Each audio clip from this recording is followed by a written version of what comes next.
Hello बच्चे लोग, कैसे हैं आप सब। उम्मीद करता हूं बिल्कुल ठीक होंगे। और मैं आशीष भाटिया, आपका मैथमेटिक्स कोच, आपके लिए लेकर आया हूं one shot series of complex numbers. हालांकि ये चैप्टर हमारा दोनों कोर मैथ्स और अप्लाइड मैथ्स वाले स्टूडेंट्स के लिए है, बट इस साल अप्लाइड मैथ्स वाले स्टूडेंट्स के लिए ये सिलेबस से डिलीटेड है। तो सिर्फ और सिर्फ कोर मैथ्स वाले बच्चों के लिए वीडियो है, क्योंकि उन्हीं के सिलेबस में ये चैप्टर है कॉम्प्लेक्स नंबर्स। और सीबीएसई ने इस चैप्टर से भी majority of the portion delete कर दिया है। अगर मैं एनसीईआरटी की बात करूं तो हमारी 3 एक्सरसाइजेज में से 2 एक्सरसाइज तो कंप्लीटली डिलीट है। तो सिर्फ 5.1, जिसमें आपको कॉम्प्लेक्स नंबर का बेसिक ही समझाया गया है, उसके ऊपर आपके पास पूरा चैप्टर है। दैट मीन्स हमारे पास पोलर फॉर्म और सॉल्यूशन ऑफ क्वाड्रेटिक इक्वेशन का टॉपिक इस बार सिलेबस से रिलेटेड है।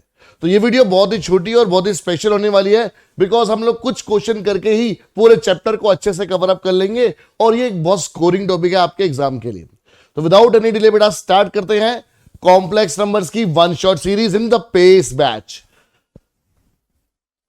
तो हमारे पास क्योंकि बहुत सारे टॉपिक इस चैप्टर से रिड्यूस हो चुके हैं, डिलीट हो चुके हैं, तो हमारे पास जो मेन टॉपिक्स अब बचे हैं वो है कॉन्सेप्ट ऑफ आयोटा, जिसके थ्रू हम लोग स्टार्ट करेंगे कि कॉम्प्लेक्स नंबर्स है क्या।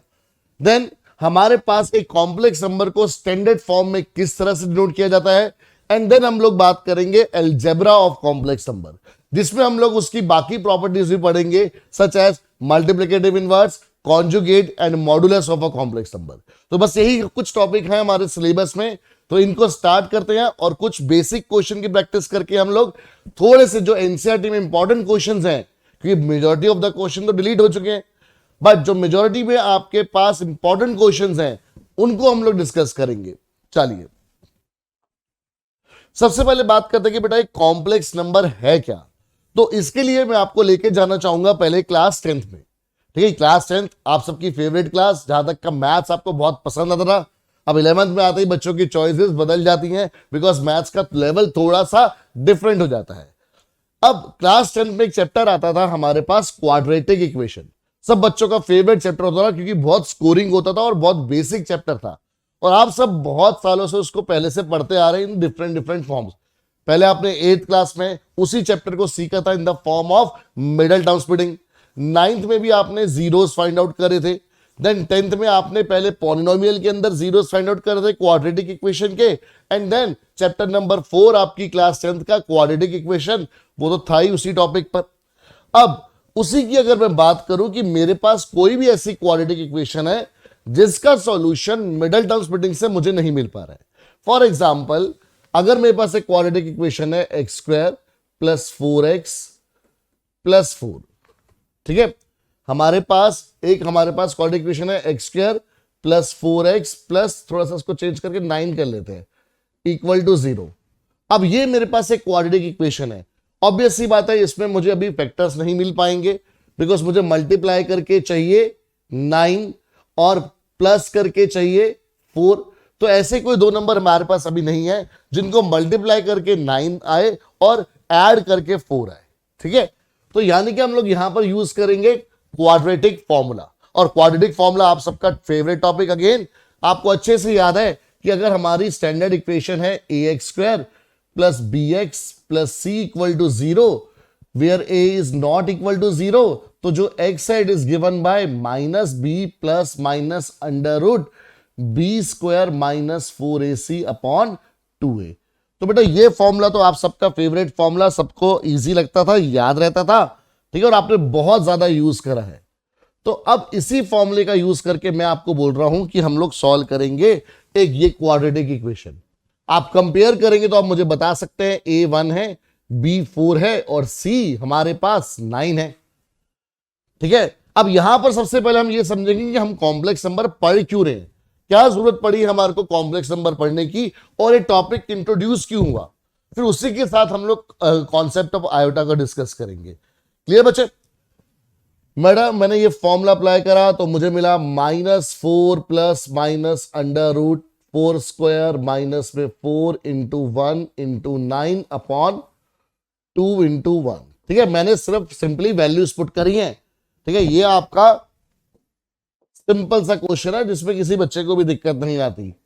तो -4 प्लस माइनस, बेटा अब ये बन गया मेरे पास 16 माइनस 36 अपॉन 2। तो मेरे पास x आ गया -4 plus minus under root of -20 upon 2। अब यहां पर जाके थोड़ा सा ट्विस्ट आता था कि जब आप क्लास 10th में थे तो आप सीधा क्या लिखते थे कि नो रियल रूट्स एग्जिस्ट। आप लोग लिखते थे नो रियल रूट्स एग्जिस्ट। अब बात आती है कि भाई रियल रूट एग्जिस्ट क्यों नहीं करता, क्योंकि आप बोलते थे कि ये अंडर रूट के अंदर नेगेटिव आ गया है। ये जो बी स्क्वायर माइनस 4ac होता था इसको हम लोग डी भी बोलते थे। डी मतलब डिस्क्रिमिनेंट, डी से दिल्ली नहीं, डी से डिस्क्रिमिनेंट।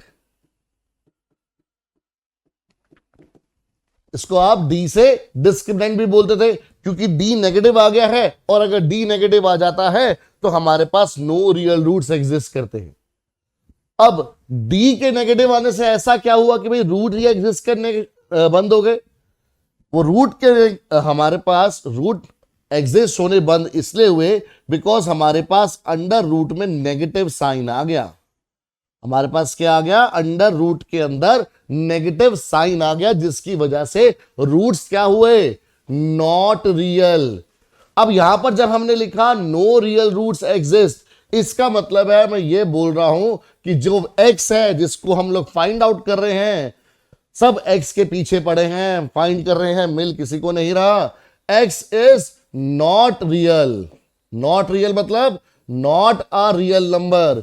x एक रियल नंबर नहीं है, x इज नॉट रियल। अब बेटा अगर रियल नहीं है तो क्या होगा, ये भी आप क्लास 10th में पढ़ के आए हो साइंस के अंदर, लाइट चैप्टर के अंदर।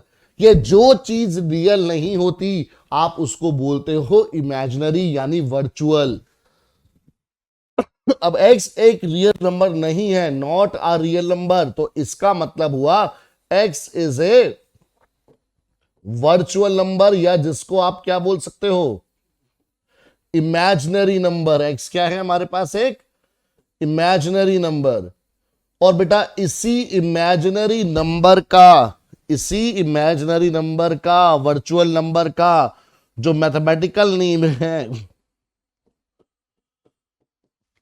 वो है कॉम्प्लेक्स नंबर, वो है कॉम्प्लेक्स नंबर। तो दैट मींस जिन नंबर के अंदर हमारे पास क्या आ जाता है, अंडर रूट के अंदर नेगेटिव साइन, वो नंबर हमारे रियल नंबर नहीं रहते हैं। और जो नंबर रियल नंबर नहीं होते हैं वो इमेजिनरी होते हैं, और जो इमेजिनरी होते हैं उन्हीं को क्या बोला जाता है, कॉम्प्लेक्स। जो चीज रियल नहीं है वो इमेजिनरी है, अब इमेजिनरी है तो भैया कॉम्प्लेक्स होगी। जैसे भूत, भूत रियल है पता नहीं, देखे तो कभी नहीं किसी ने। अब अगर रियल नहीं है तो इमेजिनरी है वो, बिल्कुल ठीक बात। अब इमेजिनरी है तभी तो कॉम्प्लेक्स है कि समझ में नहीं आता है क्या चीज, इनसे डरे या ना डरे। तो वैसे ही बेटा ये नंबर है हमारे पास कॉम्प्लेक्स नंबर, बट इनसे डरने की बिल्कुल जरूरत नहीं है, ठीक है। बिल्कुल जरूरत क्यों नहीं है, क्योंकि हम लोग बैठे हैं आपके साथ इसको आसान बनाने के लिए।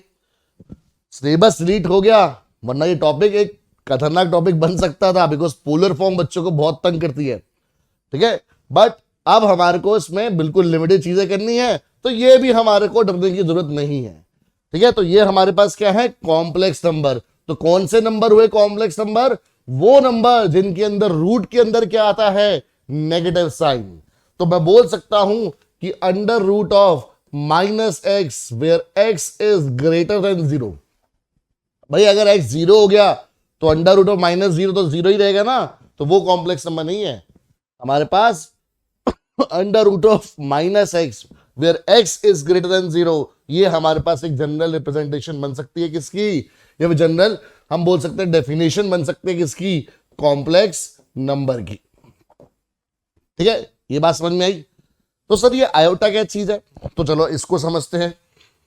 अब हमने बोला कि रूट के अंदर कोई भी नेगेटिव नंबर आएगा वो कॉम्प्लेक्स होगा। इसका मतलब रूट -2 ये कॉम्प्लेक्स है, यस। रूट -3 कॉम्प्लेक्स है, यस। रूट -5 कॉम्प्लेक्स है, yes. Sir for that matter root -x provided x is positive. भाई x पॉजिटिव होना चाहिए ना, अगर x भी नेगेटिव है तो नेगेटिव इंटू नेगेटिव मिलके क्या बन जाएंगे, पॉजिटिव। तो ये कॉम्प्लेक्स होगा नहीं भाई, जब x हमारे पास नेगेटिव है तो चीजें तो कॉम्प्लेक्स हुई नहीं, क्योंकि नेगेटिव थी तो वो x में अपने पास आनी ही नहीं है।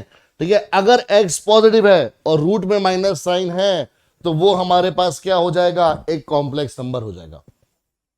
ठीक है, चलिए, तो यानी ये सारे मेरे पास एग्जांपल है किसके, उन नंबर्स के जो कॉम्प्लेक्स हैं। अब ये सारे के सारे नंबर कॉम्प्लेक्स नंबर क्यों हैं, क्योंकि इनके अंदर रूट में नेगेटिव साइन आ रहा है, इसलिए सारे के सारे क्या हैं, कॉम्प्लेक्स नंबर हैं। अगर आप देखो, मैं आपको जिस तरह से लिखवाऊंगा आपको एक खास बात नजर आनी है बेटा इन नंबर्स में। जैसे रूट -2 है तो मैं रूट -1 को रूट -1 इंटू 2 भी लिख सकता हूं, बिल्कुल लिख सकते हो सर। तो इसको मैं रूट -1 इंटू रूट 2 भी लिख सकता हूं, बिल्कुल लिख सकते हो सर। बेसिक बातें हैं, क्यों बार बार पूछे जा रहे हो बेटा, बार बार इसलिए पूछे जा रहा हूं कि कई स्टूडेंट को यही ना लगे कि ये क्या कर दिया।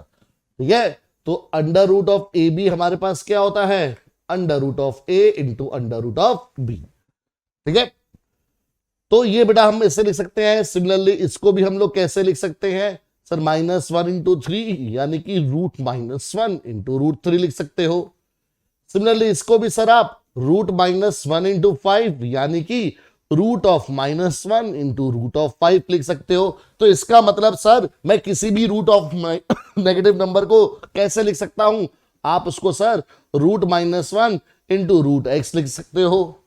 तो ये चीज तो बेटा हर एक उस नंबर के लिए वैलिड है जिनमें रूट के अंदर नेगेटिव आ रहा है, कि मैं उसको ऐसे ब्रेक कर सकता हूं, बिल्कुल कर सकते हो सर।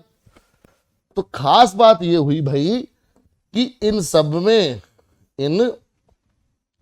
मुझे क्या दिखाई दिया, इन सब में मुझे एक चीज कॉमन दिखाई दी कि ये जो रूट ऑफ -1 है ये कॉमन यानी हर बार आएगा। कब, जब कोई नंबर रूट में नेगेटिव साइन के साथ होगा, मतलब जब कोई नंबर कॉम्प्लेक्स नंबर होगा भाई। तो यानी कि ये प्रॉपर्टी हर एक कॉम्प्लेक्स नंबर के लिए वैलिड है कि कोई भी कॉम्प्लेक्स नंबर मेरा है जिसमें रूट के अंदर नेगेटिव साइन है, उसके अंदर रूट -1 उसका कॉमन फैक्टर होगा ही होगा। अब क्योंकि ये रूट -1 बेटा हर बार आ रहा है, हर जगह आ रहा है, इसलिए इसको एक स्पेशल नाम दिया गया। इसको स्पेशल नाम क्या दिया गया, आयोटा। क्या नाम दिया गया इसको, आयोटा। ठीक है, घर पे होता है ना एक सोटा जिससे मम्मी कपड़े धोती है, अच्छे से पढ़ाई नहीं करोगे तो ये आयोटा तुम्हें धो देगा मार्क्स के लिए। तो root -1 is equal to iota. ठीक है, बीटेक के लिए मतलब आईआईटी में एडमिशन के लिए साइंस स्टूडेंट जाता है कोटा, बट कॉमर्स वाला चैनल पे पढ़ते हैं आयोटा। याद रखना, भूलोगे नहीं। तो आयोटा की वैल्यू क्या है, अंडर रूट ऑफ -1। ठीक है, iota is under root of -1। तो इसका मतलब सर अगर आपने इसको एक सिंबल दे दिया है तो अब आप इसको ऐसे भी लिख सकते हो, आयोटा रूट 2। हाँ जी, लिख सकते हैं, क्योंकि रूट -1 का मतलब आपने बता दिया आयोटा। तो ये हो गया आयोटा रूट 3, ये हो गया आयोटा रूट 5। तो दैट मीन्स किसी भी कॉम्प्लेक्स नंबर को हम लोग आयोटा रूट एक्स की फॉर्म में लिख सकते हैं।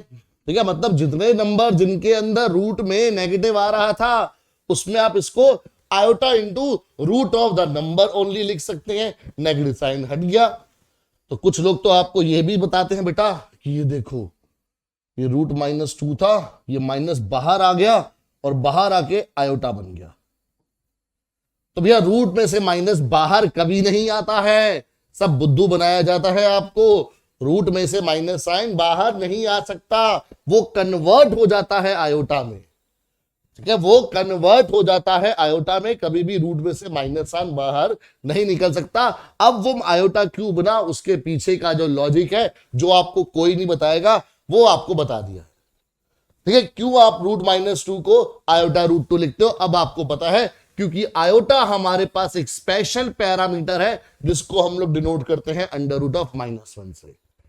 ठीक है, तो इसीलिए हम लोग किसी भी कॉम्प्लेक्स नंबर को आयोटा की फॉर्म में एक्सप्रेस कर पाते हैं, क्योंकि हर एक कॉम्प्लेक्स नंबर में माइनस रूट ऑफ -1 का फैक्टर आएगा ही आएगा।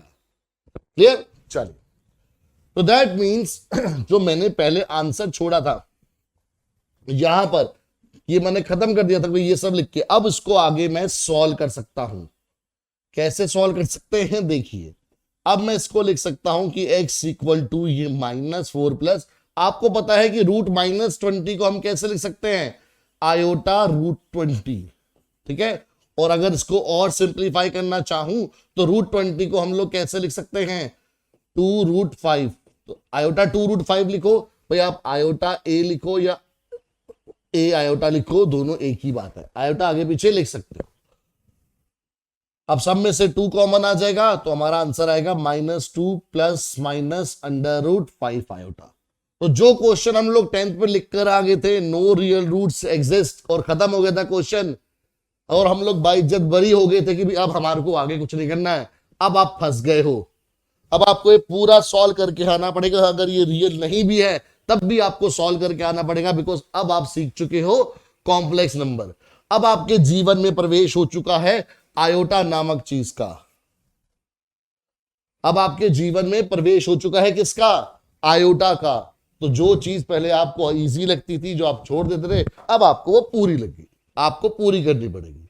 है तो इजी अभी भी, बट अब आपको वो काम पूरा करना पड़ेगा।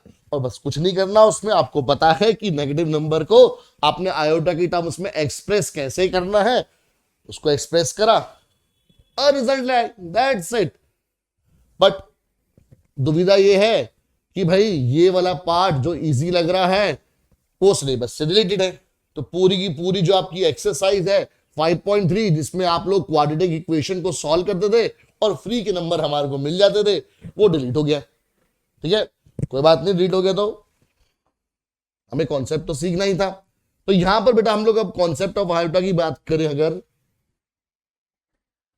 तो हमारे को भी ये पता लग गया कि जो आयोटा है वो हर एक कॉम्प्लेक्स नंबर का पार्ट होगा। मतलब आयोटा के बिना कोई भी कॉम्प्लेक्स नंबर बन ही नहीं सकता। ठीक है, आयोटा के बिना कॉम्प्लेक्स नंबर बन ही नहीं सकता, क्योंकि हर एक कॉम्प्लेक्स नंबर के लिए अंडर रूट में नेगेटिव साइन आना ही चाहिए। और अगर अंडर रूट में नेगेटिव साइन आ रहा है तो मतलब वहां पे √-1 होगा ही होगा। दुनिया का सबसे परम सत्य है, होगा ही होगा। कौन, √-1। कब, जब रूट के अंदर कोई भी नेगेटिव नंबर आएगा। बिल्कुल बेसिक सी बात है। सर घुमा फिरा के क्यों बता रहे हो बेटा, इसीलिए बता रहे हैं ताकि आपको याद रहे। अब अगर आयोटा की वैल्यू √-1 है तो मैं आयोटा रेज़ टू पावर 1 को आयोटा भी लिख सकता हूं और √-1 भी लिख सकता हूं, बिल्कुल लिख सकते हैं। तो आयोटा स्क्वायर का मतलब हुआ √-1 का स्क्वायर। तो इसका मतलब हुआ, अच्छा यहां पर आप ब्लंडर करोगे, बच्चों की बुद्धि बहुत ही तेज है। वो क्या करते हैं, सर नेगेटिव चीज का स्क्वायर हो रहा है तो इसको पॉजिटिव कर दो, √1 का मतलब हो गया 1। परम सुख मिल जाता है ऐसे बच्चों को देख के कि वाह क्या ज्ञान लगाया है।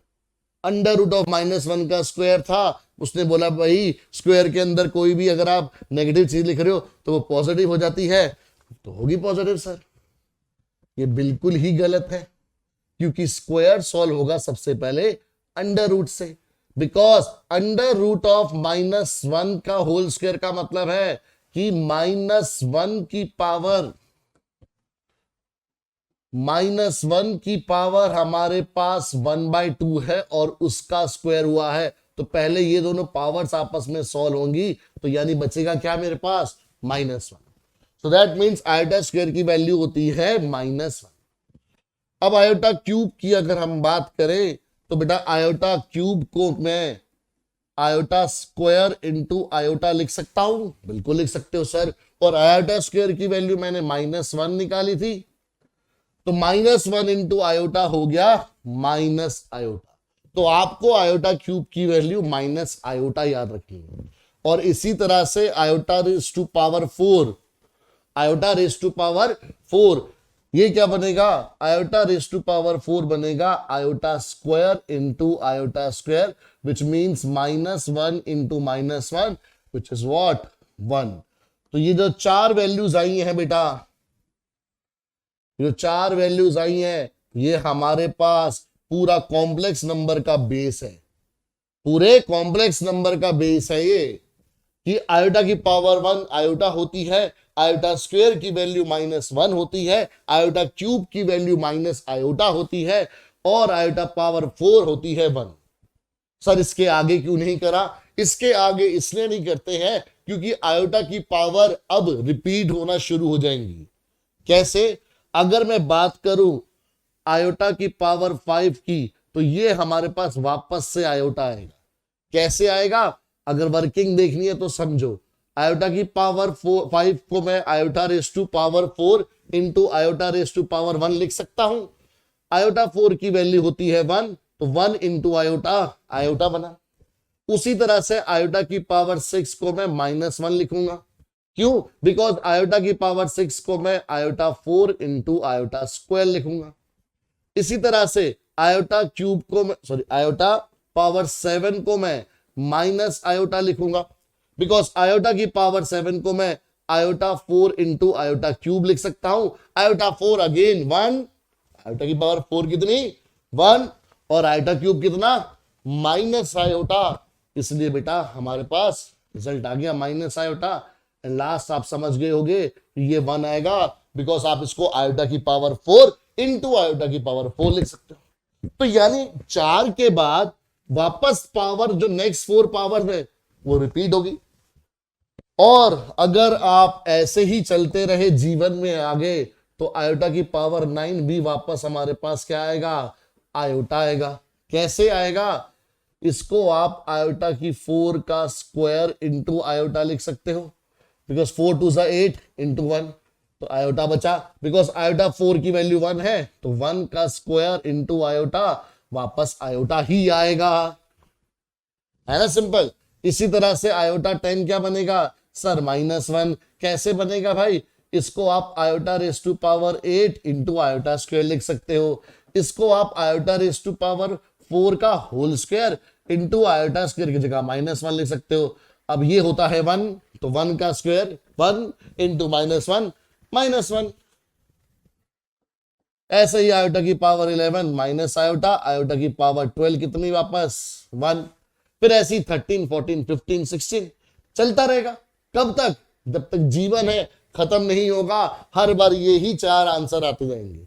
तो दैट मीन्स कि जो आयोटा की इंटीग्रल पावर है, यहां पर हम किसकी बात कर रहे हैं? इंटीग्रल, बिकॉज हमने उसे पॉजिटिव पावर्स दिए हैं। अभी हम नेगेटिव पावर भी लेंगे। और आपको बताने की मुझे जरूरत नहीं होनी चाहिए कि आयोटा की पावर 0 कितना होगा? 1, क्योंकि anything raise to power 0 is 1। ये भी दुनिया का एक परम सत्य है जिसे आप बचपन से पढ़ते आ रहे हैं कि किसी की भी पावर 0 क्या होती है? हमेशा 1। क्लियर? बात क्लियर हुई बेटा? तो इस तरह से आप आयोटा की कोई भी पावर सॉल्व कर सकते हैं अगर पावर इंटीजर है तो। कैसे? जैसे अगर आपको सॉल्व करना है आयोटा की पावर 19 क्या होता है, तो आप लोग क्या करोगे भाई? 19 को डिवाइड कर दो 4 से। क्यों? क्योंकि हर 4 के बाद चीजें क्या हो रही है? रिपीट हो रही है। तो मुझे पहले इसको ब्रेक करना पड़ेगा पावर 4 की टर्म्स में।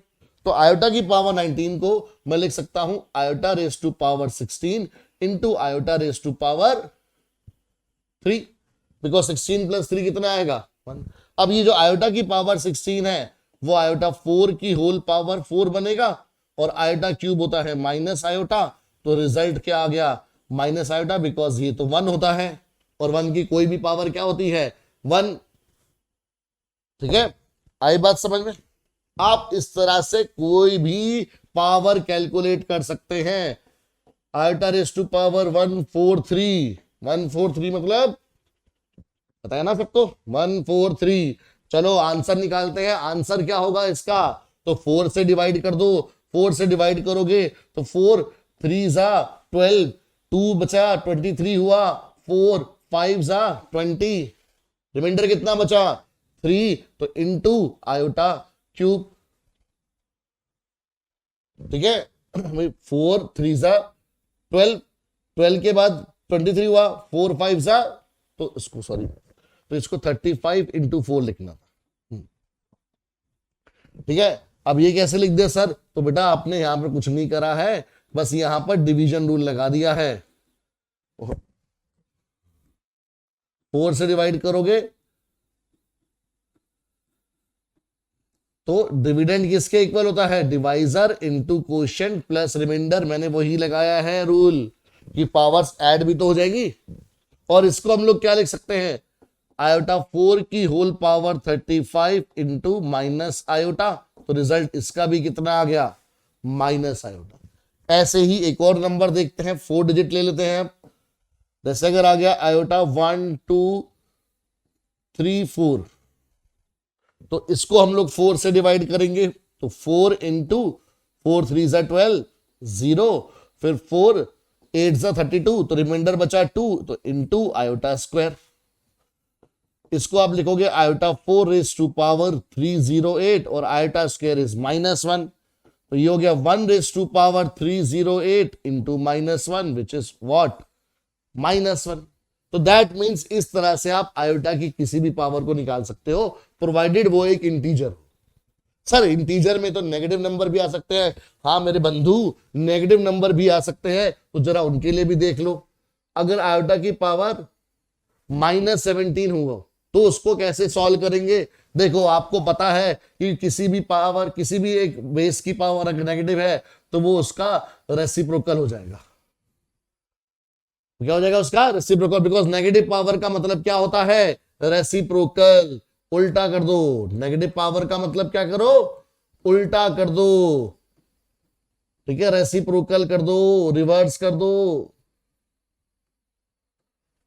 तो नेगेटिव पावर क्या करती है? उल्टा कर देती है। जब आप गलत आदतों में पड़ जाते हो, नेगेटिव हैबिट्स में पड़ जाते हो, तो जिंदगी पूरी उल्टी हो जाती है, सारे सपने उल्टे हो जाते हैं। जो बच्चा पढ़ लिख कर एक सक्सेसफुल इंसान बनना चाहता था, वो एक अंधेरे में खींचा चला जाता है।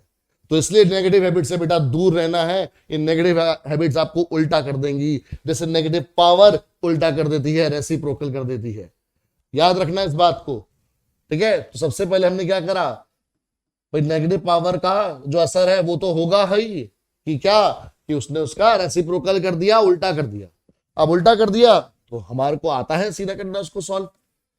कैसे करेंगे भाई? पावर 17 है तो इसको मैं आयोटा 16 इंटू आयोटा लिखूंगा, और आयोटा 16 को मैं 4 की होल पावर 4 इंटू आयोटा लिखूंगा, और ये चीज होती है 1, तो ये हो गया 1 इंटू आयोटा, तो यानी 1 बाय आयोटा।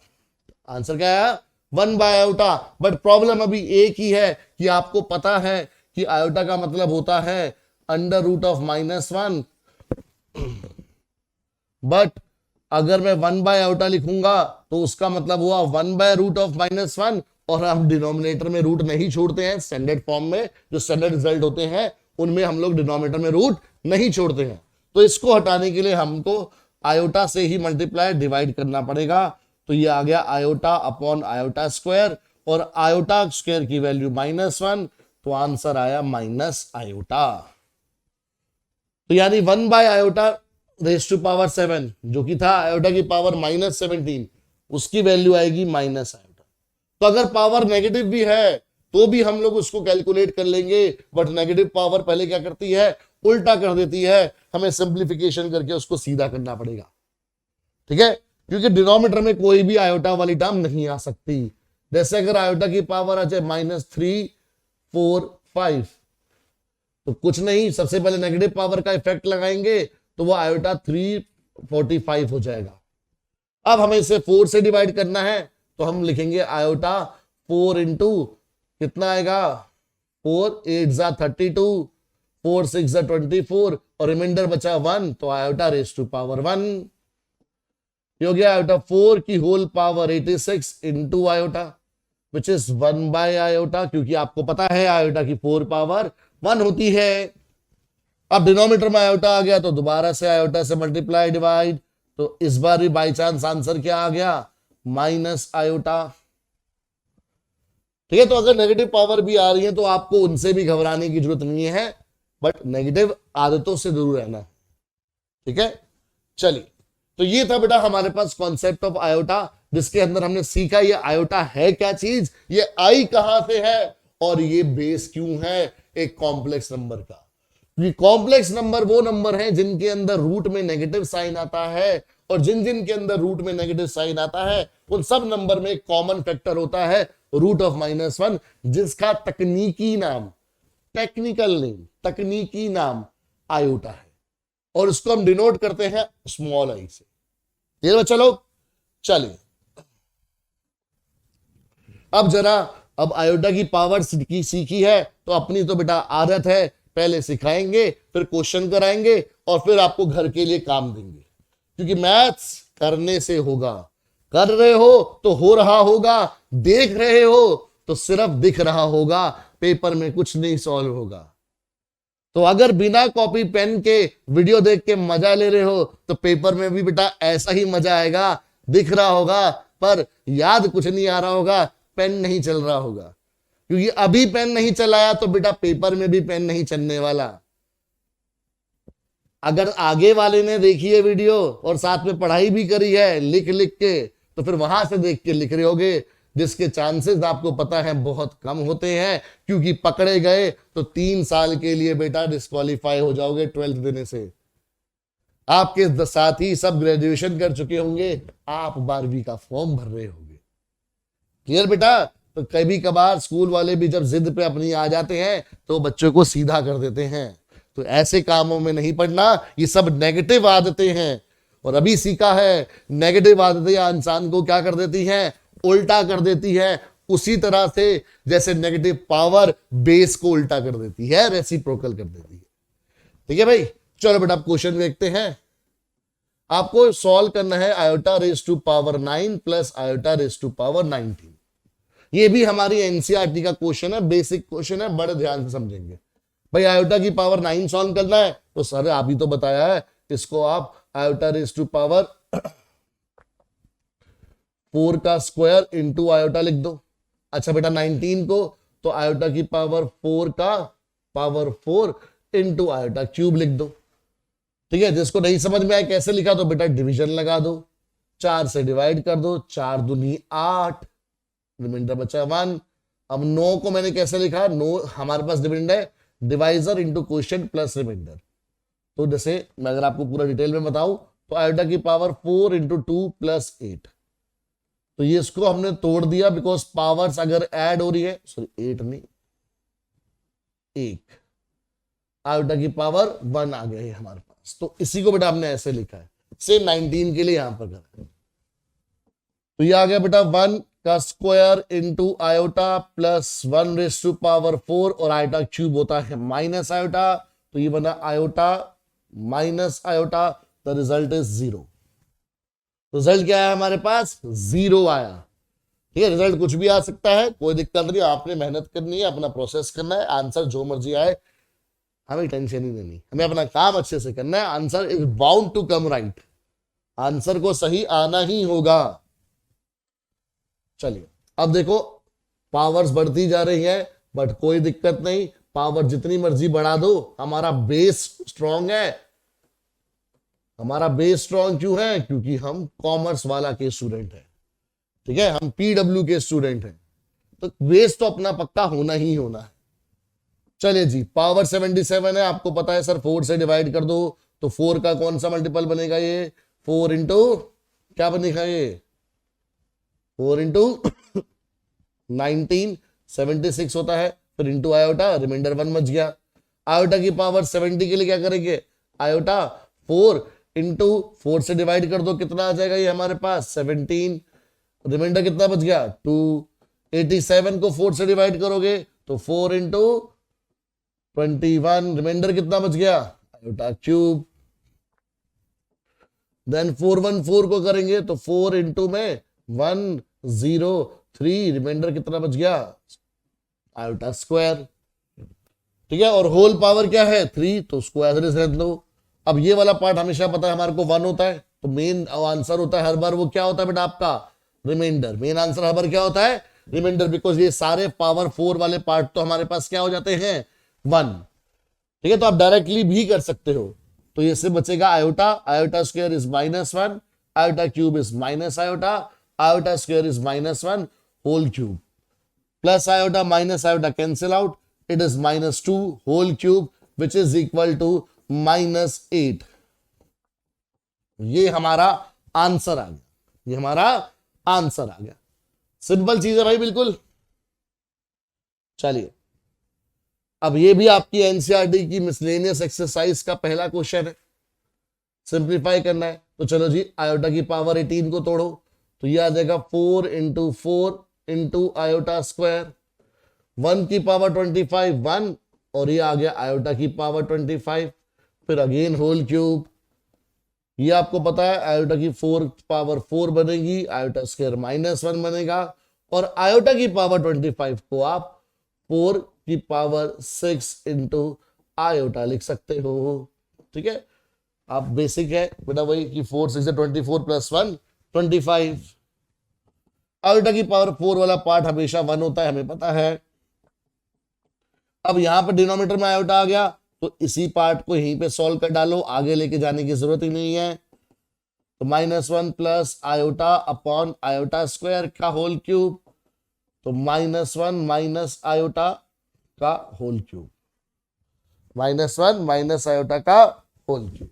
ठीक है, अब यहां पर आप क्या करोगे, a माइनस बी का होल क्यूब लगाओगे, तो क्या बनेगा a क्यूब। ठीक है, बिकॉज a इज -1। ठीक है, अब यहां पर -b की बात हो रही है, तो -b क्यूब। ठीक है, -3a square b plus 3a into B square. ठीक है, हमने फॉर्मूला लगा दिया। याद रहे इसमें कि a -1 है और b 1, तभी ये a माइनस बी बनेगा। -1 का क्यूब -1, और ये हो गया माइनस आयोटा क्यूब, -3 आयोटा और -3 आयोटा स्क्वायर। ठीक है, तो ये बना हमारे पास -1, ये हो गया माइनस आयोटा, -3 आयोटा, ये हो गया -1, -1 प्लस आयोटा, -3 आयोटा प्लस 3, तो ये क्या बना 2 - 2 आयोटा। ये हमारे पास फाइनल आंसर आ गया, 2 - 2 आयोटा। क्लियर बेटा, बस बेसिक सिंप्लीफिकेशन है यार, जैसे हम लोग सॉल्व करते हैं नॉर्मल ब्रैकेट्स ओपन करके, बस एक 4 का ये डिविजिबिलिटी रूल और आयोटा की वो 4 पावर्स आपको याद रखनी है, दैट्स इट। इसके अलावा और कोई काम नहीं है। ठीक है बच्चे, चलिए अब आता है बेटा कि हम कॉम्प्लेक्स नंबर को स्टैंडर्ड फॉर्म में कैसे लिखते हैं। स्टैंडर्ड फॉर्म का मतलब हो गया एक जनरल तरीका किसी भी कॉम्प्लेक्स नंबर को रिप्रेजेंट करवाने का। तो किसी भी कॉम्प्लेक्स नंबर को हम डिनोट करते हैं स्मॉल z से। ठीक है, तो स्मॉल z क्या बनाता है हमारे पास कि कोई भी नंबर क्या है, कॉम्प्लेक्स नंबर है, and it is given bye x plus iota y। किस फॉर्म में होता है ये, x प्लस आयोटा y की फॉर्म में, जिसमें x को बोला जाता है क्या, real part. x is real part किसका, ऑफ z, यानी कॉम्प्लेक्स नंबर, और y क्या है हमारे पास, इमेजिनरी पार्ट। किसका imaginary part, imaginary part of z। ठीक है, तो x रियल पार्ट है, ठीक है, मतलब जो रियल हिस्सा है किसी भी नंबर का, और y उसका इमेजिनरी पार्ट है, मतलब जो कॉम्प्लेक्स वाला पार्ट है, जो वर्चुअल पार्ट है। ठीक है, इसके अंदर root of negative sign involve हो रहा है। तो ये बेटा है हमारे पास, जैसे अगर मैं बोलूं z है हमारे पास 2 + 3 आयोटा, तो दैट मींस इस कॉम्प्लेक्स नंबर का रियल पार्ट क्या है 2, और इमेजिनरी पार्ट कौन है 3। आई बात समझ में, तो रियल पार्ट 2 है, इमेजिनरी पार्ट 3 है, तो ये हमारे पास क्या मिल गया, एक कॉम्प्लेक्स नंबर मिल गया। क्लियर बेटा इतनी बात सबको। तो हम लोग स्टैंडर्ड फॉर्म में इस तरह से रिप्रेजेंट करवाते हैं, और हमारे पास क्वेश्चन किस तरह से आते हैं, हमारे पास क्वेश्चन आते हैं कि सिंप्लीफाई करो और स्टैंडर्ड फॉर्म में लिखो। जैसे भाई 2 आयोटा इंटू 5 आयोटा -4, ये हमारे पास कोई कॉम्प्लेक्स नंबर है। ठीक है, वो कह रहा है कि इसको आप स्टैंडर्ड फॉर्म में लिखो। ये कॉम्प्लेक्स नंबर क्यों है, तो देखो क्या ये कॉम्प्लेक्स नंबर होगा, वो चेक करना पड़ेगा हमारे को। तो ये क्या बनेगा 5 2 10, उसको लेट कर लेना कि आप z के इक्वल है, तो ये 10 आयोटा स्क्वायर -4। आप बोलोगे सर आयोटा स्क्वायर की वैल्यू तो -1 होती है, तो इसका मतलब z की वैल्यू आ गई -14। तो ये हमारे पास कोई कॉम्प्लेक्स नंबर तो नहीं हुआ, तो इसको हम स्टैंडर्ड फॉर्म में कैसे लिखे, बेटा लिख सकते हैं इसको हम लोग ऐसे नहीं लिख सकते क्या। तो इसमें अगर आपसे पूछा जाए तो रियल पार्ट कितना आया -14, और इमेजिनरी पार्ट जो है वो क्या आया y। जीरो। इमेजिनरी पार्ट क्या है? जीरो। तो रियल पार्ट को आप डिनोट करते हो R E of Z, real part of Z, और इमेजिनरी पार्ट को डिनोट करते हो आप आई एम ऑफ जेड, मतलब imaginary part of Z. Clear बच्चा लोग कि स्टैंडर्ड फॉर्म में लिखने का मतलब क्या है कि सिंप्लीफाई करो और जो आंसर है उसको रियल पार्ट और इमेजिनरी पार्ट के फॉर्म में लिखना है। अब जैसे क्वेश्चन देखते हैं। पहले क्वेश्चन में है कि भाई एक कॉम्प्लेक्स नंबर है तो पहले उसको बेटा जेड लेट कर लो, अगर वो जेड नहीं दे रखा तो 3 into 7 plus iota 7 plus iota 7 plus 17। ये एक हमारे को मिक्स कॉम्प्लेक्स नंबर दे रखा है, इसको सिंप्लीफाई करके हमें स्टैंडर्ड फॉर्म में लिखना है। तो ये आ जाएगा बेटा 21 प्लस में 21 iota plus 21 iota plus 17, sorry, iota 7 iota plus 7 iota square. ठीक है, तो 3 7 से 21 प्लस 21 आयोटा प्लस 7 आयोटा और ये -7। तो z आ गया 21 माइनस 7 हो गया 18, 18 प्लस 20 27 और फिर हाँ 21 माइनस 7 हो गया 18, यहां से आ गया 21 माइनस 7 इज 14 और ये 28 आयोटा। तो बेटा ये हमारे पास इसकी स्टैंडर्ड फॉर्म आ गई 14 प्लस 28 आयोटा, जिसमें से जो अगर आपसे पूछा जाए रियल पार्ट ऑफ z तो वो 14 है और इमेजिनरी पार्ट ऑफ z वो 28 है। दैट्स इट बेटा, बहुत सिंपल चीज। ठीक है, रियल पार्ट अलग, इमेजिनरी पार्ट अलग। एक और क्वेश्चन देखते हैं बेटा। अब इस क्वेश्चन में हमारे को पहले सिंप्लीफाई करना है और फिर स्टैंडर्ड फॉर्म में लिखना है। तो सॉल्यूशन देखेंगे इसका हम लोग। सबसे पहले आपको इसको z लेट करना होगा, ठीक है, बिकॉज स्टैंडर्ड फॉर्म में जब हम लिख ही रहे हैं तो पहले उसको z लेट कर लो। -4 प्लस आयोटा 5/2। देखो बिल्कुल बेसिक है, बिल्कुल बेसिक क्वेश्चन है, बस आपने क्या करना है एलसीएम लेना है और सिंप्लीफाई करना है, दैट्स इट। तो z आ जाएगा हमारे पास, एलसीएम आ गया बेटा 5, तो ये हो गया 1 प्लस 2 आयोटा, इस ब्रैकेट का एलसीएम आ गया 2, तो ये हो गया 8 प्लस 5 आयोटा। तो z हो गया हमारे पास, अब हम एलसीएम ले सकते हैं पूरे का 10, तो ये हो जाएगा 2 इंटू 1 प्लस 2 आयोटा। बेटा एलसीएम में आपको पता है डिनोमिनेटर में दोनों को मल्टीप्लाई, ऊपर क्रॉस मल्टीप्लाई, डिनोमिनेटर में दोनों को मल्टीप्लाई और ऊपर क्रॉस मल्टीप्लाई, बहुत ही सिंपल। फिर -5 into 8 plus 5 iota, so 2 plus 4 iota -40 -25 iota whole divided by 10। ठीक है, अब आपको बेसिक कैलकुलेशन करनी है। 2 माइनस 40 आ गया -38, ये आ गया हमारे पास 4 आयोटा -25 आयोटा, ये आ जाएगा हमारे पास -21 आयोटा बाय 10। अब जब भी आपके पास इस तरह से ये फ्रैक्शन वाले क्वेश्चन आएंगे तब हमेशा आपको रियल पार्ट अलग और इमेजिनरी पार्ट अलग करके आना है। तो यह आएगा -38/10 और -21 आयोटा बाई 10। तो z फाइनली क्या आ गया -19/5 एंड दिस। तो बेटा आप यहां पर बोल सकते हो कि जो रियल पार्ट है z का वो है -19/5 और जो इमेजिनरी पार्ट है वो है -21/10। ठीक है बच्चे, बहुत डायरेक्ट क्वेश्चन है, सारे के सारे एनसीईआरटी के क्वेश्चन है, इनको कर डाला तो एनसीईआरटी खत्म, बस लाइव जिंगल आला, मार्क्स आने ही आने हैं बेटा आपके।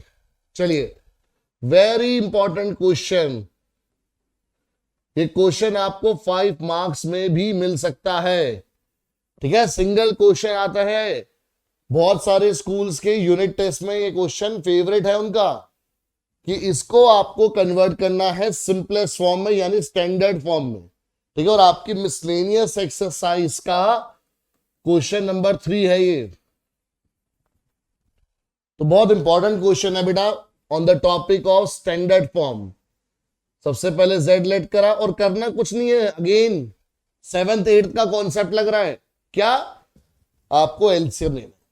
11 का कॉन्सेप्ट सिर्फ इतना है कि कहीं पर भी आयोटा की पावर अगर 1 से ज्यादा आ रही है, आयोटा स्क्वायर आए, आयोटा क्यूब आए, आयोटा की पावर 4 आए या कुछ भी है, तो आपको उसको सिंप्लीफाई करना है। और उसको सिंप्लीफाई करने के लिए हम लोग कॉन्सेप्ट ऑफ आयोटा पढ़ चुके हैं, ठीक है। बाकी सारा बेटा 7th 8th वाला कॉन्सेप्ट है। बताओ 11th क्लास में 7th 8th की चीजें लगा के फ्री के नंबर मिल रहे हैं। आप खुद देखोगे कि इसमें आपके पास क्लास 11th का खुद का कितना काम है, अभी समझ में आ जाएगा आपके।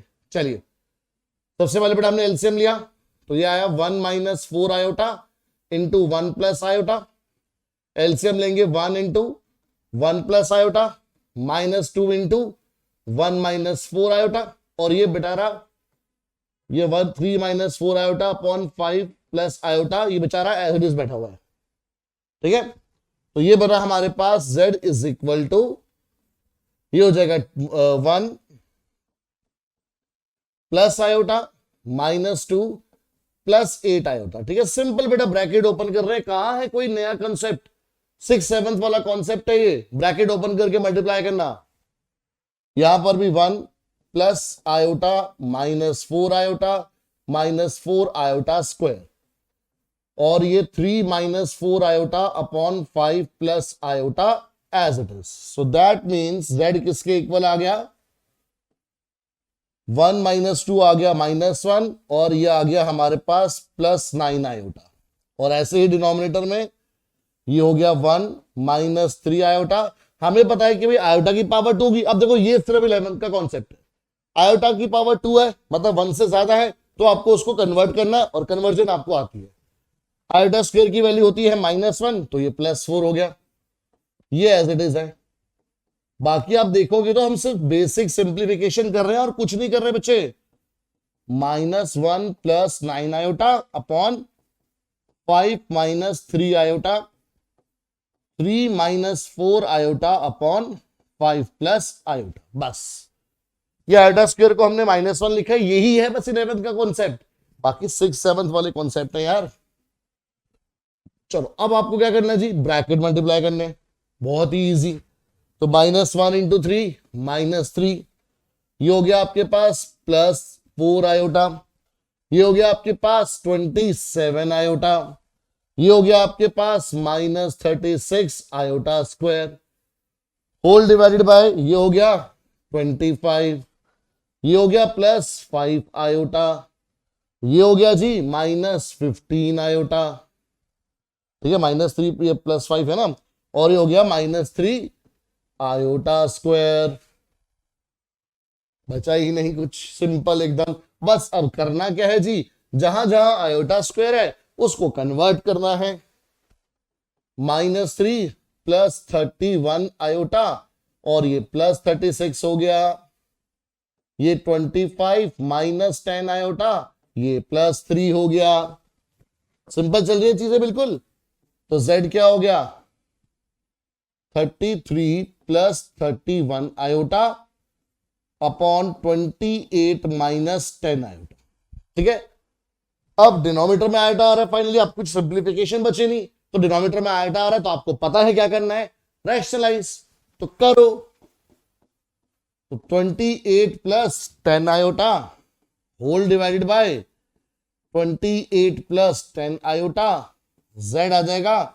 अब देखो बेटा मल्टीप्लाई आपने करना है, ये काम मैं आपके लिए रिजर्व रख रहा हूं, ठीक है। ये वाला काम आपके लिए रिजर्व्ड है कि मल्टीप्लिकेशन वाला काम आप खुद करेंगे। तो 33 into 28 plus 330 iota plus 31 into 28 iota plus 310 iota square, whole divided by यहां पर क्या आ जाएगा 28 स्क्वायर माइनस 10 आयोटा का होल स्क्वायर।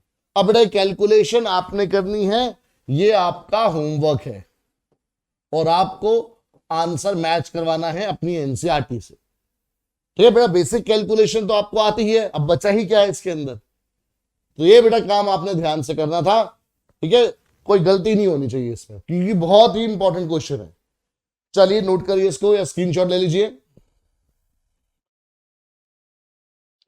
चलिए बच्चे अब आगे बढ़ते हैं। अब है हमारे पास अलजेब्रा ऑफ कॉम्प्लेक्स नंबर। बेटा अलजेब्रा में बेसिकली हमारे को यही सीखना है कि दो कॉम्प्लेक्स नंबर आपस में ऐड या सब्ट्रैक्ट कैसे होते हैं, या मल्टीप्लाई डिवाइड कैसे होते हैं। और अगर हम इसको ब्रॉडली समझे तो बेटा ये चीज हम लोग पढ़ चुके हैं जब हमने स्टैंडर्ड फॉर्म करी है। तो ठीक है, जैसे अगर Z1 हमारे पास कोई कॉम्प्लेक्स नंबर है x1 प्लस आयोटा y1, और Z2 एक दूसरा कॉम्प्लेक्स नंबर है x2 प्लस आयोटा y2, तो जब हम इनको ऐड करेंगे दोनों कॉम्प्लेक्स नंबर को, तो उनके रियल पार्ट्स आपस में ऐड होंगे और आयोटा कॉमन आके उनके इमेजिनरी पार्ट्स आपस में ऐड होंगे। तो रियल पार्ट से, इमेजिनरी पार्ट से, जो आयोटा है वो इमेजिनरी पार्ट के साथ ही रहेगा। बड़ा मैथ्स का बेसिक रूल है। ठीक है, आप 4 टॉफी को 5 चॉकलेट से तो ऐड नहीं कर सकते। आप 4 टॉफीज को 5 टॉफीज से ही ऐड करके 9 टॉफीज बोलोगे। ऐसी 2 चॉकलेट को 3 चॉकलेट से ऐड करके 5 चॉकलेट बोलोगे। अब कहीं चॉकलेट और टॉफी को ऐड करवाने के चक्कर में पड़ गए तो बेटा गड़बड़ हो जाएगी। ठीक है, क्योंकि मैथ्स का बेसिक रूल क्या है? Only like terms gets added और सब्ट्रैक्टेड विद ईच अदर। ये नहीं कि किसी को भी आपस में ऐड कर दिया, सब्ट्रैक्ट कर दिया। ऐसे ही बेटा सब्ट्रैक्शन में क्या होगा? रियल पार्ट रियल वाले के साथ सब्ट्रैक्शन करेगा और इमेजिनरी पार्ट इमेजिनरी वाले पार्ट के साथ सब्ट्रैक्शन करेगा। मल्टीप्लिकेशन का रूल सिंपल है, हर कोई किसी से मल्टीप्लाई होगा। हर कोई किसी से क्या होगा? मल्टीप्लाई होगा। तो x1 x2 plus iota x1 y2 plus iota x2 y1 plus iota square y1 y2। बस ध्यान क्या रखना होता है कि कहीं पर भी आयोटा की पावर अगर 1 से ज्यादा पहुंचेगी तो आप उसको कन्वर्ट करके आओगे। तो ये बनेगा अपने पास x1 x2 iota square -1 y1 y2 plus common लिया iota x1 y2 plus x2 y1। ठीक है, और डिवीजन का रूल तो बहुत ही सिंपल है कि जब भी डिनोमिनेटर में आयोटा आएगा तो आपको क्या करना है जी? सर बताया है आपने, आता है हमें। जब भी डिनोमिनेटर में आयोटा आएगा तो क्या करोगे? रैशनलाइज करोगे, क्योंकि डिनोमिनेटर में इमेजिनरी चीज नहीं रह सकती, बिकॉज वो रूट की टर्म्स में होती है। और डिनोमिनेटर में रूट आते ही क्या हो जाता है? उसको आपको कन्वर्ट करना पड़ता है सिंपलर टर्म में, उसको रैशनलाइज करना पड़ता है आपको। ये बच्चे तो ये बेसिक अलजेब्रा है हमारे पास। अब इसी अलजेब्रा के बेस पर कुछ प्रॉपर्टीज भी है। जैसे सबसे पहले आपके पास मल्टीप्लिकेटिव इनवर्स क्या होता है? तो अगेन वेरी सिंपल टॉपिक कि अगर z कोई हमारे पास कॉम्प्लेक्स नंबर है x प्लस आयोटा y, तो मल्टीप्लिकेटिव इनवर्स ऑफ z वो क्या होता है? z raise to power -1। भाई मल्टीप्लिकेटिव इनवर्स का मतलब क्या हुआ? z की पावर -1। अच्छा चलो आपको एक बड़ी अच्छी चीज सिखाता हूं कि शायद आपको पहले ना पता हो। बेटा इनवर्स जो है वो 2 तरीके के होते हैं। इनवर्स जो है हमारे पास वो 2 तरीके के होते हैं। ठीक है, एक होता है हमारे पास एडिटिव इनवर्स, एक होता है एडिटिव इनवर्स, और दूसरा होता है मल्टीप्लिकेटिव इनवर्स। बड़ी ज्ञान की बात है, इसको समझिएगा, जिंदगी में बहुत काम आएगा ये। ठीक है, और हर कोई बताएगा नहीं आपको। इनवर्स 2 तरीके के होते हैं, एक होता है एडिटिव इनवर्स, एक होता है मल्टीप्लिकेटिव इनवर्स। तो एडिटिव इनवर्स का मतलब है x में क्या ऐड करें कि हमारे को रिजल्ट क्या मिले? 0। क्योंकि 0 होती है एडिशन की आइडेंटिटी। 0 क्या होती है? एडिशन की आइडेंटिटी। तो x में जब आप ऐड कराओगे -(x) तभी आपको क्या मिलेगा? 0। तो -x is what? Additive inverse. तो कोई भी नंबर है उसका एडिटिव इनवर्स कैसे निकालोगे आप? उसके साथ माइनस निकालोगे। जैसे अगर 5 है तो अगर 5 का एडिटिव इनवर्स ढूंढना है मुझे तो मैं लिख दूंगा -5। और उसी तरह से मल्टीप्लिकेटिव इनवर्स की बात करें तो x में क्या मल्टीप्लाई करूं कि मुझे 1 मिले? और 1 ही क्यों? बिकॉज 1 होती है मल्टीप्लिकेशन की आइडेंटिटी। जैसे 0 होती है एडिशन की आइडेंटिटी, ऐसी 1 होती है मल्टीप्लिकेशन की आइडेंटिटी। तो x में जब आप मल्टीप्लाई करोगे 1/x तभी आपको रिजल्ट क्या मिलेगा? 1। ठीक है, x में क्या मल्टीप्लाई कराया आपने, उसका रेसिप्रोकल। तो x को जब आप x के इनवर्स से मल्टीप्लाई कराओगे यानी 1/x, और इसको आप ऐसे भी लिख सकते हो x raise to power -1, because बताया था कि नेगेटिव पावर का मतलब क्या होता है, उल्टा कर देना, तो वही यहां पर हुआ था। तो इसलिए बेटा किसी के भी मल्टीप्लिकेटिव इनवर्स को हम लोग वो जिसका मल्टीप्लिकेशन इनवर्स निकालना है रेज टू पावर -1 लिखते हैं। अब z रेज टू पावर -1 का मतलब हो गया 1/z, और 1/z का मतलब हो गया 1/x प्लस आयोटा y।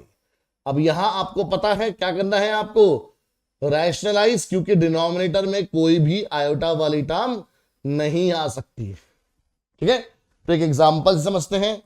जैसे अगर z हमारे पास है 3 - 4 आयोटा, 3 - 4 आयोटा, तो multiplicative inverse of z will be equal to z inverse, मतलब 1/3 - 4 आयोटा। अब क्योंकि डिनोमिनेटर में आयोटा आ गया है तो मैं रैशनलाइज करूंगा, तो उसको मैंने 3 + 4 आयोटा से मल्टीप्लाई और डिवाइड कर दिया, तो ये बन गया हमारे पास 3 + 4 आयोटा अपॉन 3² - 4 आयोटा का होल स्क्वायर, यानी 3 + 4 आयोटा अपॉन 9 - 16 आयोटा स्क्वायर। ठीक है, और आयोटा स्क्वायर की वैल्यू आपको पता है कितनी होती है, ये होती है -1, तो ये हो गया 25, तो ये आ गया आंसर। हमेशा बेटा स्टैंडर्ड फॉर्म में छोड़ेंगे हम लोग। आंसर हमेशा कैसे रखना है आपको आंसर हमेशा स्टैंडर्ड फॉर्म में रखना है, चाहे आप कोई सी भी प्रॉपर्टी यूज कर रहे हो कॉम्प्लेक्स नंबर के अंदर, but answer must be in what, standard form. चलिए, मल्टीप्लिकेटिव इनवर्स का मतलब क्लियर हो गया। अब बात करते हैं कि किसी भी कॉम्प्लेक्स नंबर का कॉन्जुगेट क्या होता है। तो अगेन, अगर z कोई मेरे पास कॉम्प्लेक्स नंबर है x प्लस आयोटा y की फॉर्म में, तो इसके कॉन्जुगेट को हम लोग डिनोट करते हैं, conjugate of z is equal to z bar. z के ऊपर क्या लगा दो, बार लगा दो। अरे बेवकूफ, बार वाला नहीं, लाइन वाला बार, इसको भी मैथ्स में बार बोलते हैं। ठीक है, तो z के ऊपर क्या लगा दिया, bar, which is equal to x minus iota y। तो इसका मतलब क्या हुआ कि कॉन्जुगेट करता क्या है, it changes the sign of coefficient of iota. तो आयोटा वाली टर्म का साइन चेंज कर देता है ये कॉन्जुगेट। फॉर एग्जाम्पल, अगर एग्जाम्पल देखिए बताएं, तो z अगर मेरे पास है 4 - 3 आयोटा, तो z बार यानी z का कॉन्जुगेट क्या हो जाएगा, 4 + 3 आयोटा। तो आयोटा वाली टर्म का मैंने साइन चेंज कर दिया। अब कुछ बुद्धू बच्चे ऐसी गलतियां भी करते हैं कि -2 - 3 आयोटा अगर z है तो z बार को लिखाएंगे 2 + 3 आयोटा, कि सर आपने बोला था साइन चेंज कर देना है। अरे बेवकूफ, मैंने ये बोला था कि सिर्फ आयोटा वाली टर्म का साइन चेंज करना है, तो सबका साइन चेंज करके आ गया। तो सर करेक्शन क्या है, करेक्शन ये है बेटा कि ये -2 तो एज इट इज रहेगा, क्योंकि ये आयोटा वाली टर्म नहीं है, ये आयोटा का कोफिशिएंट नहीं है, साइन सिर्फ इसका चेंज होगा। आई बात समझ में, तो गलती नहीं करनी है। अब यहीं पर हमारे पास एक बहुत इंपॉर्टेंट प्रॉपर्टी आती है कि z अगर x प्लस आयोटा y है, z बार हो गया x माइनस आयोटा y। तो अगर आप इसका दोबारा कॉन्जुगेट कर देंगे तो अब ये x प्लस आयोटा y बन गया। तो यानी कि z into Z bar, sorry z of z bar का bar will be equal to z। तो अगर एक कॉम्प्लेक्स नंबर का आप 2 बार कॉन्जुगेट लोगे तो वो क्या हो जाएगा, वापस ओरिजिनल बन जाएगा। वापस क्या होगा, ओरिजिनल बन जाएगा। और एक और बहुत इंपॉर्टेंट प्रॉपर्टी जो चलो हम मॉडुलस पढ़ने के बाद पढ़ेंगे, अभी नहीं क्लियर होगी। तो ये बेटा हमारे पास कॉन्जुगेट का कॉन्सेप्ट है, इस पर बहुत सारे क्वेश्चन बनेंगे आपके अभी। क्लियर, चलिए अब आता है बेटा लास्ट कॉन्सेप्ट हमारे पास। एज अ कॉन्सेप्ट ये लास्ट चीज है, ठीक है। उसके बाद से हम लोग क्वेश्चन जो हमारे इंपॉर्टेंट क्वेश्चन है एनसीईआरटी के, वो प्रैक्टिस करके इस चैप्टर को वाइंड अप कर देंगे। अब हमारे पास मॉडुलस का मतलब क्या होता है कि z अगर हमारे पास x प्लस आयोटा y है, तो मॉडुलस ऑफ z का मतलब हुआ मॉड z, ठीक है, which is given by under root of X square plus Y square, मतलब under root of square of real part plus square of imaginary part, ठीक है, under root of square of real part plus square of imaginary part. अब actually हमारी polar form जो है वो हमारे syllabus में नहीं है, बट मॉडुलस क्या रिप्रेजेंट करता है इसको बड़े ध्यान समझते हैं। बेटा ये अगर हमारे पास आर्गेंट प्लेन है, कौन सा प्लेन है, आर्गेंट प्लेन। ट्रिगो में हमने आर्गेंट प्लेन के बारे में समझा था, ट्रिगो में हमने क्या समझा था, आर्गेंट प्लेन के बारे में। ये कार्टेशियन प्लेन नहीं है, तो यहां पर हम लोग एंगल मेजर करेंगे, यहां पर हम लोग एंगल मेजर करेंगे, कोऑर्डिनेट्स नहीं बनाएंगे। तो बेटा हर एक कॉम्प्लेक्स नंबर जो है वो आर्गेंट प्लेन में एक सर्कल रिप्रेजेंट करता है। क्या रिप्रेजेंट करता है बेटा, वो एक सर्कल रिप्रेजेंट करता है, ठीक है। हर एक आर्गेंट प्लेन क्या करता है, हर एक कॉम्प्लेक्स नंबर क्या करता है, आर्गेंट प्लेन में एक सर्कल रिप्रेजेंट करता है, और उस सर्कल का जो रेडियस होता है, ठीक है, अब सर्कल ऐसा होगा जिसका सेंटर ये हमारे पास कार्टेशियन एक्सिस का जो हमारे पास क्वाड्रेंट एंगल्स है उनका इंटरसेक्शन होगा, ठीक है। तो ये हमारे पास यहां से जो डिस्टेंस है सर्कल तक का, जिसे हम रेडियस बोलते हैं, ये जो रेडियस है यही मॉडुलस के बराबर होता है, यही क्या होता है, मॉडुलस के बराबर। और यहां पर जो एंगल आता है उसको हम लोग थीटा बोलते हैं, और इस थीटा को बोला जाता है आर्ग्यूमेंट। क्या बोला जाता है, आर्ग्यूमेंट। बट ये वाला पार्ट अब आपके सिलेबस में नहीं है, इस साल ये डिलीट हो गया, और यहीं से हमारी पोलर फॉर्म निकल के आती थी, ठीक है। बट अभी सिर्फ हम लोग मॉडुलस क्या समझ रहे हैं कि कोई भी कॉम्प्लेक्स नंबर है, कोई भी कॉम्प्लेक्स नंबर है तो बेटा आर्गेंट प्लेन में वो एक सर्कल रिप्रेजेंट करेगा, और उस सर्कल का सेंटर तो हमारा ओरिजिन होगा, बट रेडियस हमेशा क्या रहेगा, जो मॉडुलस आएगा वो, ठीक है। फॉर एग्जाम्पल जैसे z हमारे पास अगर है 3 + 4 आयोटा, तो ये एक सर्कल रिप्रेजेंट करेगा, और उस सर्कल का रेडियस होगा 3 का स्क्वायर प्लस 4 का स्क्वायर, यानी कि रियल पार्ट का स्क्वायर प्लस इमेजिनरी पार्ट का स्क्वायर। तो ये आ जाएगा हमारे पास 9 + 16 यानी 25। तो यही हमारा मॉडुलस होता है। तो मॉडुलस मतलब कि ये जो कॉम्प्लेक्स नंबर है 3 + 4 आयोटा, जब वो सर्कल की फॉर्म में रिप्रेजेंट करा जाएगा तो हम उसको एक सर्कल की फॉर्म में बनाएंगे जिसका सेंटर ओरिजिन होगा और रेडियस 5 यूनिट होगा। रेडियस कितना होगा, 5 यूनिट्स।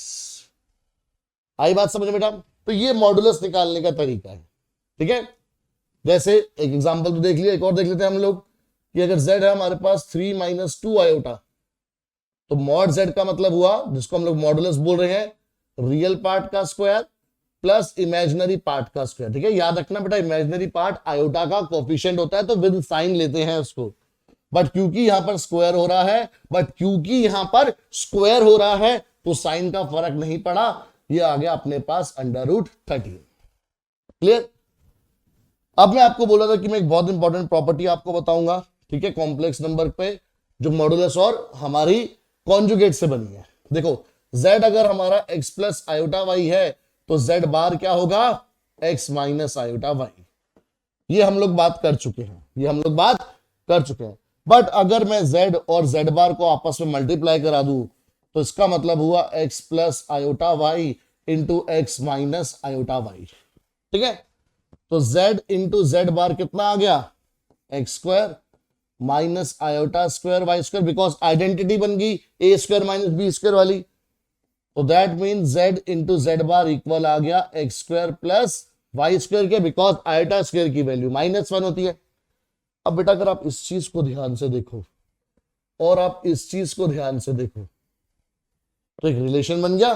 क्या रिलेशन बन गया बेटा, हमारे पास एक रिलेशन बन गया कि z इंटू z बार हमेशा इक्वल होता है मॉड z का स्क्वायर। इसको बेटा डबल ब्रैकेट्स में रखो, ये बहुत ही इंपॉर्टेंट प्रॉपर्टी है, हम बहुत सारे क्वेश्चन से सॉल्व करेंगे, ठीक है। कि एक कॉम्प्लेक्स नंबर को जब आप उसके कॉन्जुगेट से मल्टीप्लाई करते हो तो हमारे को एक नंबर मिलता है, और वो नंबर क्या होता है, it is square of the modulus. वो नंबर क्या होता है, स्क्वायर ऑफ द मॉडुलस। कौन सा नंबर, जो एक z कॉम्प्लेक्स नंबर को उसके कॉन्जुगेट z बार से मल्टीप्लाई कराने के बाद मिलता है। आई बात समझ में बेटा? चलिए वेरी गुड। अब इसी प्रॉपर्टी के बेस पर बेटा हम लोग क्वेश्चंस देखेंगे। तो जैसे पहला क्वेश्चन ही हमारे पास आया है मल्टीप्लिकेटिव इनवर्स का, पहला क्वेश्चन किसका है हमारे पास? मल्टीप्लिकेटिव इनवर्स का। तो क्वेश्चन में दे रखा है हमारे को z, तो लेट करने की जरूरत नहीं है।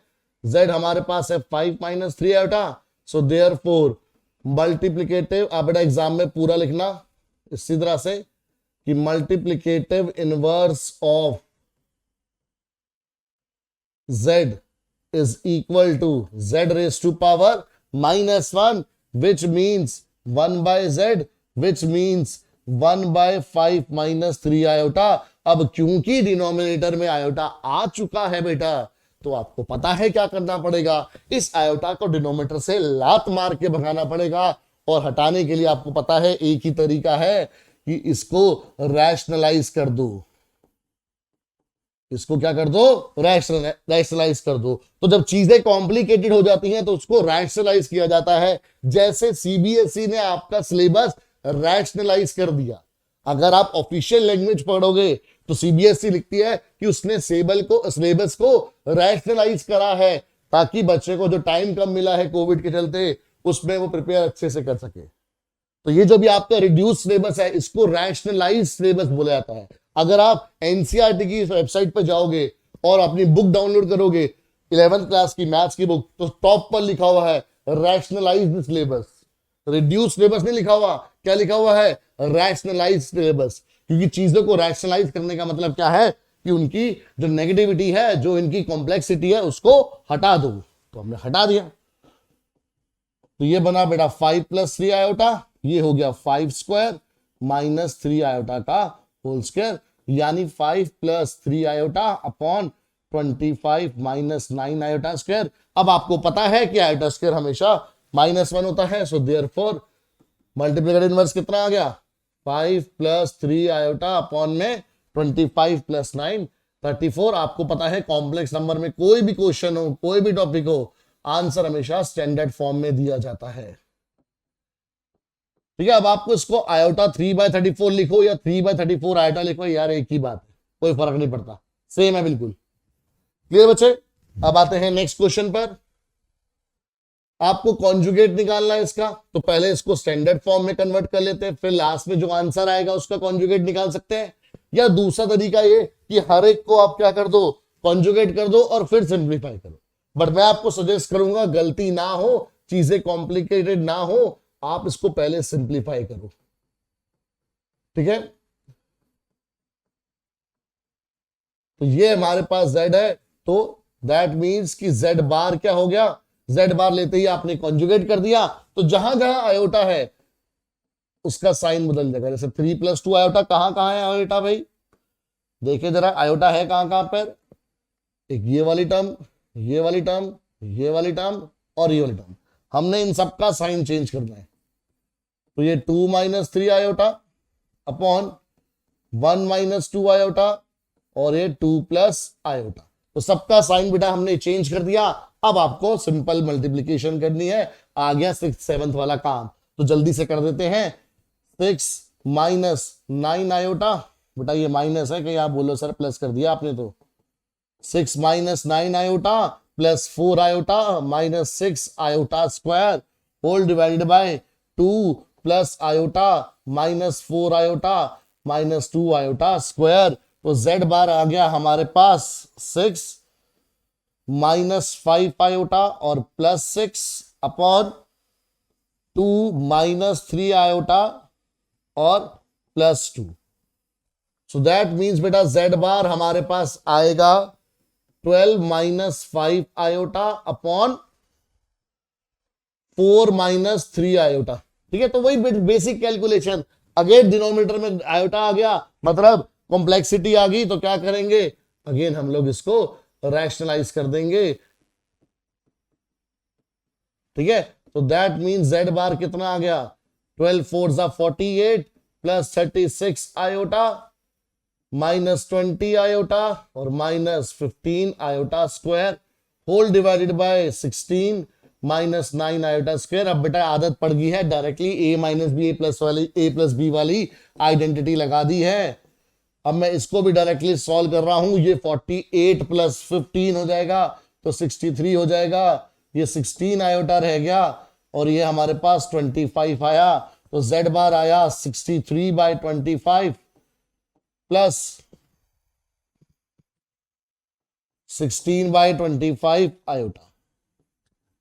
तो दो तरीके हैं इस क्वेश्चन को करने के। पहला तरीका जैसे मैंने बताया था कि क्या करेंगे कि पहले आप क्या करो, सिंप्लीफाई करो, लास्ट में चेंज करो, या फिर सीधा कॉन्जुगेट लेके सिंप्लीफाई कर दो और लास्ट में जो आंसर आएगा वो z बार होगा। तो चॉइस आपकी है बेटा, जैसे मर्जी करो, कोई दिक्कत नहीं है कहीं पर भी। चलिए अब इसका मॉडुलस निकालना है, तो बेटा मॉडुलस निकालने के लिए पहले इसको स्टैंडर्ड फॉर्म में होना जरूरी है। स्टैंडर्ड फॉर्म होने के लिए किल्विश का साम्राज्य जिंदा रहे, क्या करना पड़ेगा इस क्वेश्चन में, एलसीएम, और दो चीजों का एलसीएम याद है ना ये, बट उससे पहले इसको z लेट कर लेते हैं।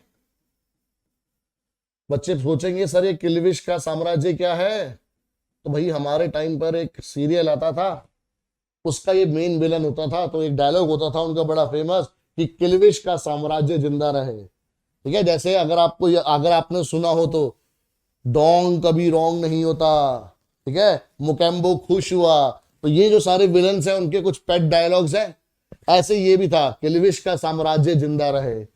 चलिए पर उसके पहले हम लोग एलसीएम ले लेते हैं, किल्विश का साम्राज्य जिंदाबाद कर देते हैं। डिनोमिनेटर में दोनों मल्टीप्लाई और न्यूमरेटर में साम्राज्य जिंदाबाद, तो 1 प्लस आयोटा का होल स्क्वायर -1 माइनस आयोटा का होल स्क्वायर। आप इंडिविजुअली रेशनलाइज करके भी कर सकते थे, चॉइस आपकी है क्योंकि सिंप्लीफिकेशन आपकी है। 1 plus iota square plus 2 iota, बाहर माइनस है तो -1 माइनस आयोटा स्क्वायर और plus 2 iota, whole divided by 1 minus iota square, 1 से 1 गया, आयोटा स्क्वायर से आयोटा स्क्वायर गया, 2 iota plus 2 iota is 4 iota. ठीक है, ये हो जाएगा 1 प्लस 1 2। तो आंसर स्टैंडर्ड फॉर्म में छोड़ना है, अगर आपने इसको ऐसे ही छोड़ दिया बरखुरदार तो नंबर नहीं मिलेंगे। तो बरखुरदार आपको करना क्या है, इसको 0 प्लस 2 आयोटा लिखना है, क्योंकि इस बार कोई रियल पार्ट नहीं है, और अगर रियल पार्ट नहीं है तो आप उसको 0 लिख सकते हो। ठीक है, तो ये हमारे पास z आया, तो दैट मींस इसका मॉडुलस कितना आएगा, तो under root of real part का स्क्वायर प्लस इमेजिनरी पार्ट का स्क्वायर, तो which is equal to under root of 4। That means mod z कितना आ गया हमारे पास, यानी मॉडुलस कितना आ गया हमारे पास 2। क्लियर बचे, समझ में आ रहा है। चलिए नेक्स्ट क्वेश्चन करते हैं, बट उससे पहले स्क्रीनशॉट। चलिए बेटा नेक्स्ट क्वेश्चन पर आते हैं। अब नेक्स्ट क्वेश्चन के लिए ये देखिए, अगेन बहुत ही प्यारा क्वेश्चन आपके स्कूल एग्जामिनेशन के लिए बार बार पूछे जाने वाला क्वेश्चन है ये। अब यहां पर बेटा आपको ज्ञान मिलेगा, ठीक है, भाटिया जी का ज्ञान, ठीक है, जिसको आपने अच्छे से यूटिलाइज करना है। चाहो तो लिख के फिक्स कर लो, क्योंकि लिखी हुई चीज परमानेंट हो जाती है। ठीक है, तो x माइनस आयोटा वाई आपको दे रखा है और आपसे ये सब पूछा है, तो हमारे को फोकस करने की जो जरूरत है वो बाबा जी के नहीं भाटिया जी के ज्ञान की जरूरत है। वो क्या है कि जो x माइनस आयोटा वाई है, क्वेश्चन में कभी भी आपको जो गिवन फॉर्म हो वो x माइनस आयोटा वाई और x प्लस आयोटा वाई की फॉर्म हो। क्वेश्चन में जो गिवन फॉर्म हो वो क्या हो, x माइनस आयोटा वाई या x प्लस आयोटा वाई। अरे अगर कभी a प्लस आयोटा बी और a माइनस आयोटा बी की फॉर्म में भी दे रखी है तो भी ट्रिक सेम ही रहेगी। ठीक है, हम जनरली एक्सप्रेस कर रहे हैं कि भाई एक रियल पार्ट प्लस या माइनस इमेजिनरी पार्ट है। ठीक है, स्टैंडर्ड फॉर्म है किसी कॉम्प्लेक्स नंबर की, बट रिजल्ट जो पूछा हुआ है वो x square plus Y square की फॉर्म में पूछा हुआ है, चाहे given x minus iota y या x प्लस आयोटा वाई की फॉर्म में है, but result x square plus Y square की फॉर्म में पूछा है। होल स्क्वायर हुआ है या नहीं हुआ उससे मतलब नहीं है, बट जो पूछा है वो x square plus Y square की फॉर्म में हुआ है। तो ऐसे क्वेश्चन को करने की एक ट्रिक है। वो ट्रिक क्या है, सबसे पहले क्या करो कि जो आपको क्वेश्चन में गिवन पार्ट है, जो भी क्वेश्चन में गिवन पार्ट है बेटा, ज्ञान है, ध्यान से सुनना है, उसको इक्वेशन नंबर 1 लेट कर लो। जो भी चीज क्वेश्चन में गिवन है, जो भी इंफॉर्मेशन क्वेश्चन में गिवन है, उसको 1 लेट कर लो। और क्या करो, यहां पर आप हमेशा हर बार ऐसे क्वेश्चन में क्या करोगे, टेकिंग कॉन्जुगेट बोथ साइड्स, दोनों तरफ क्या करोगे बेटा, कॉन्जुगेट लोगे। ठीक है, तो x माइनस आयोटा वाई बन जाएगा x प्लस आयोटा वाई, और RHS में भी जहां जहां आयोटा था उसका साइन बदल जाएगा, मौसम बदल जाएगा, जज्बात बदल जाएंगे। तो ये बन जाएगा a plus iota b upon c plus iota d, और उसको सेकेंड इक्वेशन मान लो जो कंजुगेट करने के बाद मिली है। और हर बार बेटा ये स्टेप फिक्स है, हर बार आपको क्या करना है, मल्टीप्लाई करना है 1 एंड 2 को, हर बार क्या करना है, मल्टीप्लाई करना है, और कुछ नहीं करना, सिर्फ मल्टीप्लाई करना है। तो ये बेटा बनेगा मेरे पास x minus iota y into x plus iota y, ये तो बेटा LHS बन गया। RHS में क्या होगा, under root a minus iota b upon c minus iota d पहले था, अब under root of a plus iota b upon c plus iota d बन गया। जब दो रूट अलग अलग मल्टीप्लाई होते हैं तो कुछ मेरे प्यारे बच्चे रूट हटा देते हैं, और वो प्यारे बच्चे भूल जाते हैं कि यहां पर रूट ए से रूट ए मल्टीप्लाई नहीं हो रहा, यहां पर रूट ए से रूट बी मल्टीप्लाई हो रहा है, जो under root of A b होता है। तो बेटा गलतियां नहीं करनी है। तो यहां पर आइडेंटिटी लगी ए स्क्वायर माइनस बी स्क्वायर, अब ये दोनों भी रूट में मल्टीप्लाई हो जाएंगे, a माइनस आयोटा बी और a प्लस आयोटा बी, ताकि आपस में ये आइडेंटिटी लगा सके। तो इनके बीच जो रूट की दीवार थी वो दोनों जगह थी, तो इसलिए वो कॉमन हो गई। तो नफरतों की दीवार एक ही बन जाती है तो दीवारें कई बार गिर जाती हैं, जैसे यहां गिर गई। तो क्या हुआ, x square plus Y square equal to under root of, ये बना ए स्क्वायर, बट अब डायरेक्टली लिख रहा हूं मैं प्लस बी स्क्वायर, क्योंकि आइडेंटिटी लगने के बाद आयोटा स्क्वायर आएगा, a square minus b square, तो आयोटा स्क्वायर की वजह से वो प्लस हो जाएगा, और ये क्या हो जाएगा, सी स्क्वायर प्लस डी स्क्वायर। अब क्वेश्चन में देखो हमारे से होल स्क्वायर करवाया गया है, तो हम भी होल स्क्वायर कर देंगे, तो स्क्वायरिंग बोथ साइड,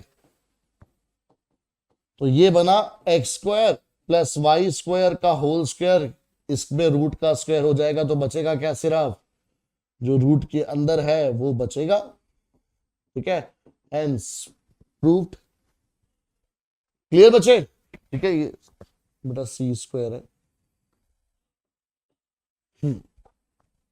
तो बहुत ही सिंपल क्वेश्चन, बट ज्ञान याद रखना है कि क्या ज्ञान है, कि जब भी question a plus iota b या x प्लस आयोटा वाई की फॉर्म में हो, या फिर a minus iota y, a minus iota b या x माइनस आयोटा वाई की फॉर्म में हो, और जो पूछा गया है वो हमेशा x square plus Y square या फिर a square plus b square के फॉर्मेट में है, तो पहले जो गिवन इंफॉर्मेशन है उसको 1 लेट करोगे, और जो कंजुगेट लेने के बाद दूसरी इक्वेशन बनेगी उसको 2 लेट करोगे, और दोनों को मल्टीप्लाई करवा दोगे।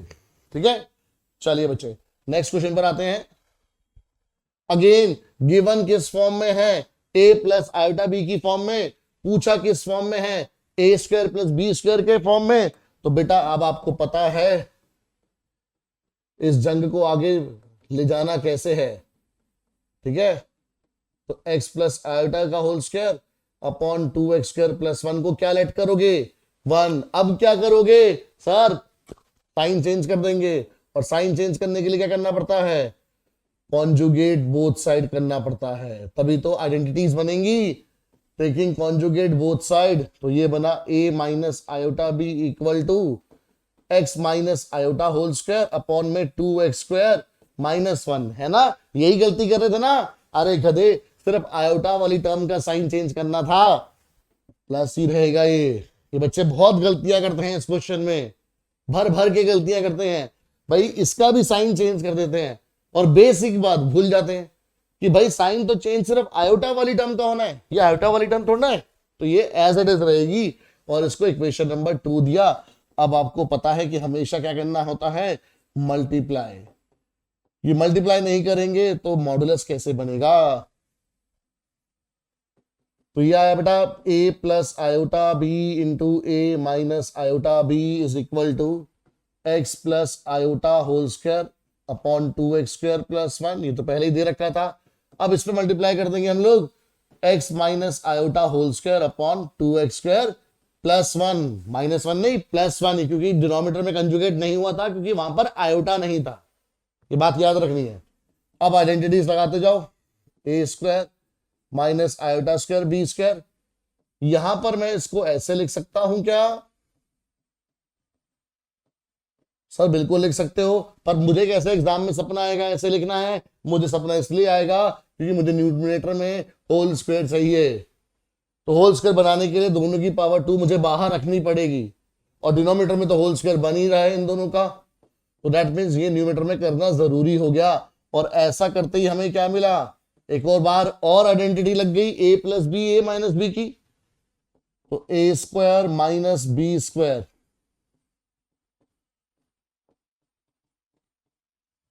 सो दैट मीन्स ये बनेगा a² + b² इंटू x² + 1 का होल स्क्वायर अपॉन 2x² + 1 का होल स्क्वायर। ये हमारे पास आंसर आ गया, सिंपल एज दैट। ठीक है, चलिए, बहुत सिंपल क्वेश्चन है बेटा, कहीं आपको डरने की जरूरत नहीं है। अब ये क्वेश्चन, इसको भी मार्क कर लीजिए आप कि ये वेरी वेरी इंपॉर्टेंट है, बट यहां पर अब वो ट्रिक नहीं लग रही, क्योंकि जो गिवन है आपके पास, चलो वो तो u + आयोटा v की फॉर्म में, बट जो आपसे पूछा गया है वो u² + v² की फॉर्म में नहीं है। तो जो गिवन है उसी में इन दोनों का स्क्वायर होना चाहिए और साथ में प्लस होना चाहिए। तो यहां पर u/x है, v/y है, तो यहां पर कॉन्जुगेट लेने की जरूरत नहीं है। तो यहां पर जो क्वेश्चन में इंफॉर्मेशन गिवन है आपको उस पर जाने की जरूरत है। ठीक है, अब ये क्वेश्चन एक बार स्कूल में ऐसे पूछ लिया गया कि भाई x + आयोटा y जो है वो u + आयोटा v की होल पावर 1/3 है। बच्चों को सदमा लग गया कि सर ने तो बोला था कि पेपर में जो कराऊंगा उसी में से आएगा, और ये क्या आ गया? सोचो, दिल टूट जाता है हमारा। अरे मेरे भाई, इस 1/3 को उधर भेज दे, जब तू उसको उधर भेजेगा तो पावर रेसिप्रोकल हो जाएगी, क्योंकि जब पावर शिफ्ट होती है तो क्या होती है? रेसिप्रोकल होती है। अरे भाई, जब x² = 2 है तो x क्या लिखते हो? √2 लिखते हो ना, which is same as 2 raised to power 1/2। तो जब 2 पावर उधर गई तो 1/2 नहीं बन गई, यानी पावर क्या हो जाती है? रेसिप्रोकल हो जाती है। तो बेटा अगर उधर भेजोगे तो ये नहीं बन जाएगा वापस।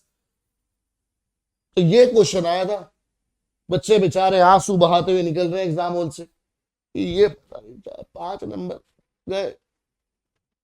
पर बेवकूफों ने क्वेश्चन ही ध्यान से नहीं पढ़ा, क्योंकि मैथ्स में बेटा हर क्वेश्चन का आंसर क्वेश्चन में ही होता है। तो थोड़ा सा ऑब्जर्व करने की जो आपकी पावर है, जो तरीका है, वो सीखो और उसको इंप्रूव करते जाओ। देखो कैसे ही क्वेश्चन पढ़ते आंसर का पहला स्टेप आपको समझ में आ गया। और बच्चे पहला स्टेप ही होता है मेन, उसके बाद तो सब आसान है। ठीक है, चलिए, तो ये बनेगा हमारे पास a³ + b³ + 3a² b + 3a इन b², और ये u + iota v as it is. तो ये हो गया बेटा x³ + iota cube y³ + iota 3x² y + 3x iota square y² equal to u + iota v। तो हमने सिर्फ होल क्यूब लिखा था, हमने होल क्यूब कर दिया जी। आयोटा क्यूब की value minus iota, iota square की वैल्यू -1।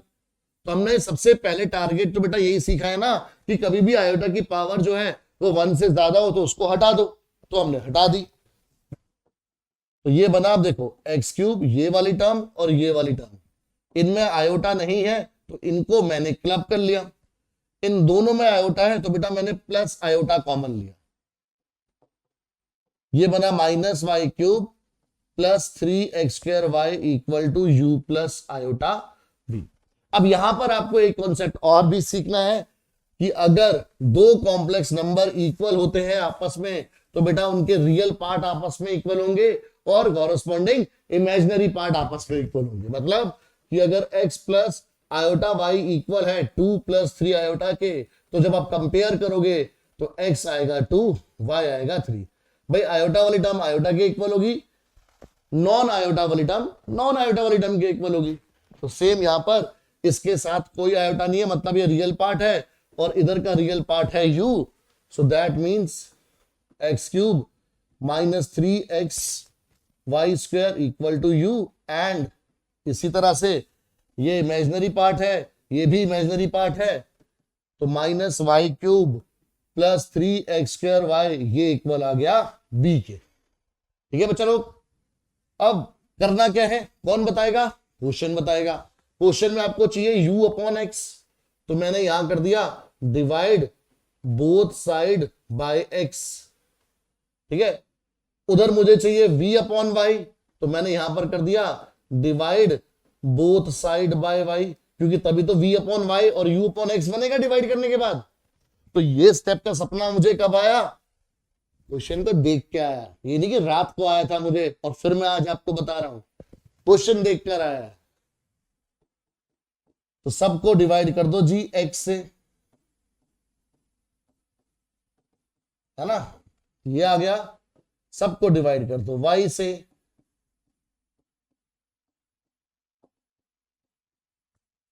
ठीक है। अब एक x से x कैंसिल आउट तो बचा x स्क्वायर, x से x कैंसिल आउट बचा minus 3y square equal to u by X, इधर minus Y square plus 3x square equal to v by Y. Sir अब क्या करूं, तो मेरा बेटा क्वेश्चन देखना, क्वेश्चन में क्या है, u बाय एक्स और v बाय वाई आपस में ऐड हो रहे हैं, सो दैट मींस इसको इक्वेशंस दे दो, ये होगी 1 2, एडिंग 1 एंड 2 कर दो,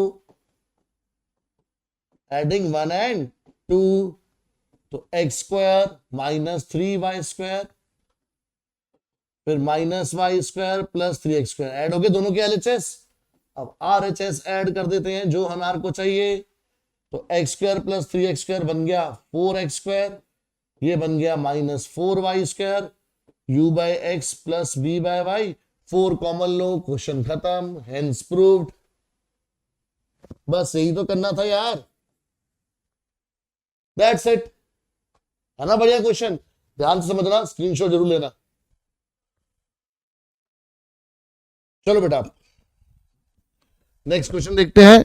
अगेन बेटा बहुत इंपॉर्टेंट क्वेश्चन, बहुत ही ज्यादा इंपॉर्टेंट क्वेश्चन, और आप बोल सकते हो कि अगर एनसीईआरटी में कॉम्प्लेक्स नंबर का कोई टफ क्वेश्चन है तो वो ये क्वेश्चन लगता है बच्चों को, क्योंकि जो कॉन्सेप्ट इन्वॉल्व है वो बच्चे ढंग से समझते नहीं है और फिर दिक्कत आती है। अब क्वेश्चन बोला गया है कि alpha and beta are different complex numbers with mod beta equal to 1। तो मॉड बीटा इक्वल टू 1 का मतलब है कि भाई जो मॉडुलस है, मैग्नीट्यूड है इसका, जो बीटा एक कॉम्प्लेक्स नंबर है, वैल्यू क्या है हमें नहीं पता, पर बीटा एक कॉम्प्लेक्स नंबर है जिसका मैग्नीट्यूड कितना है 1, और आपको इसकी मैग्नीट्यूड की वैल्यू फाइंड आउट करनी है, beta minus alpha upon 1 minus alpha bar beta. ठीक है, यहां पर अल्फा और बीटा भी कॉम्प्लेक्स नंबर है, बट हमारे को उनकी वैल्यू नहीं दी।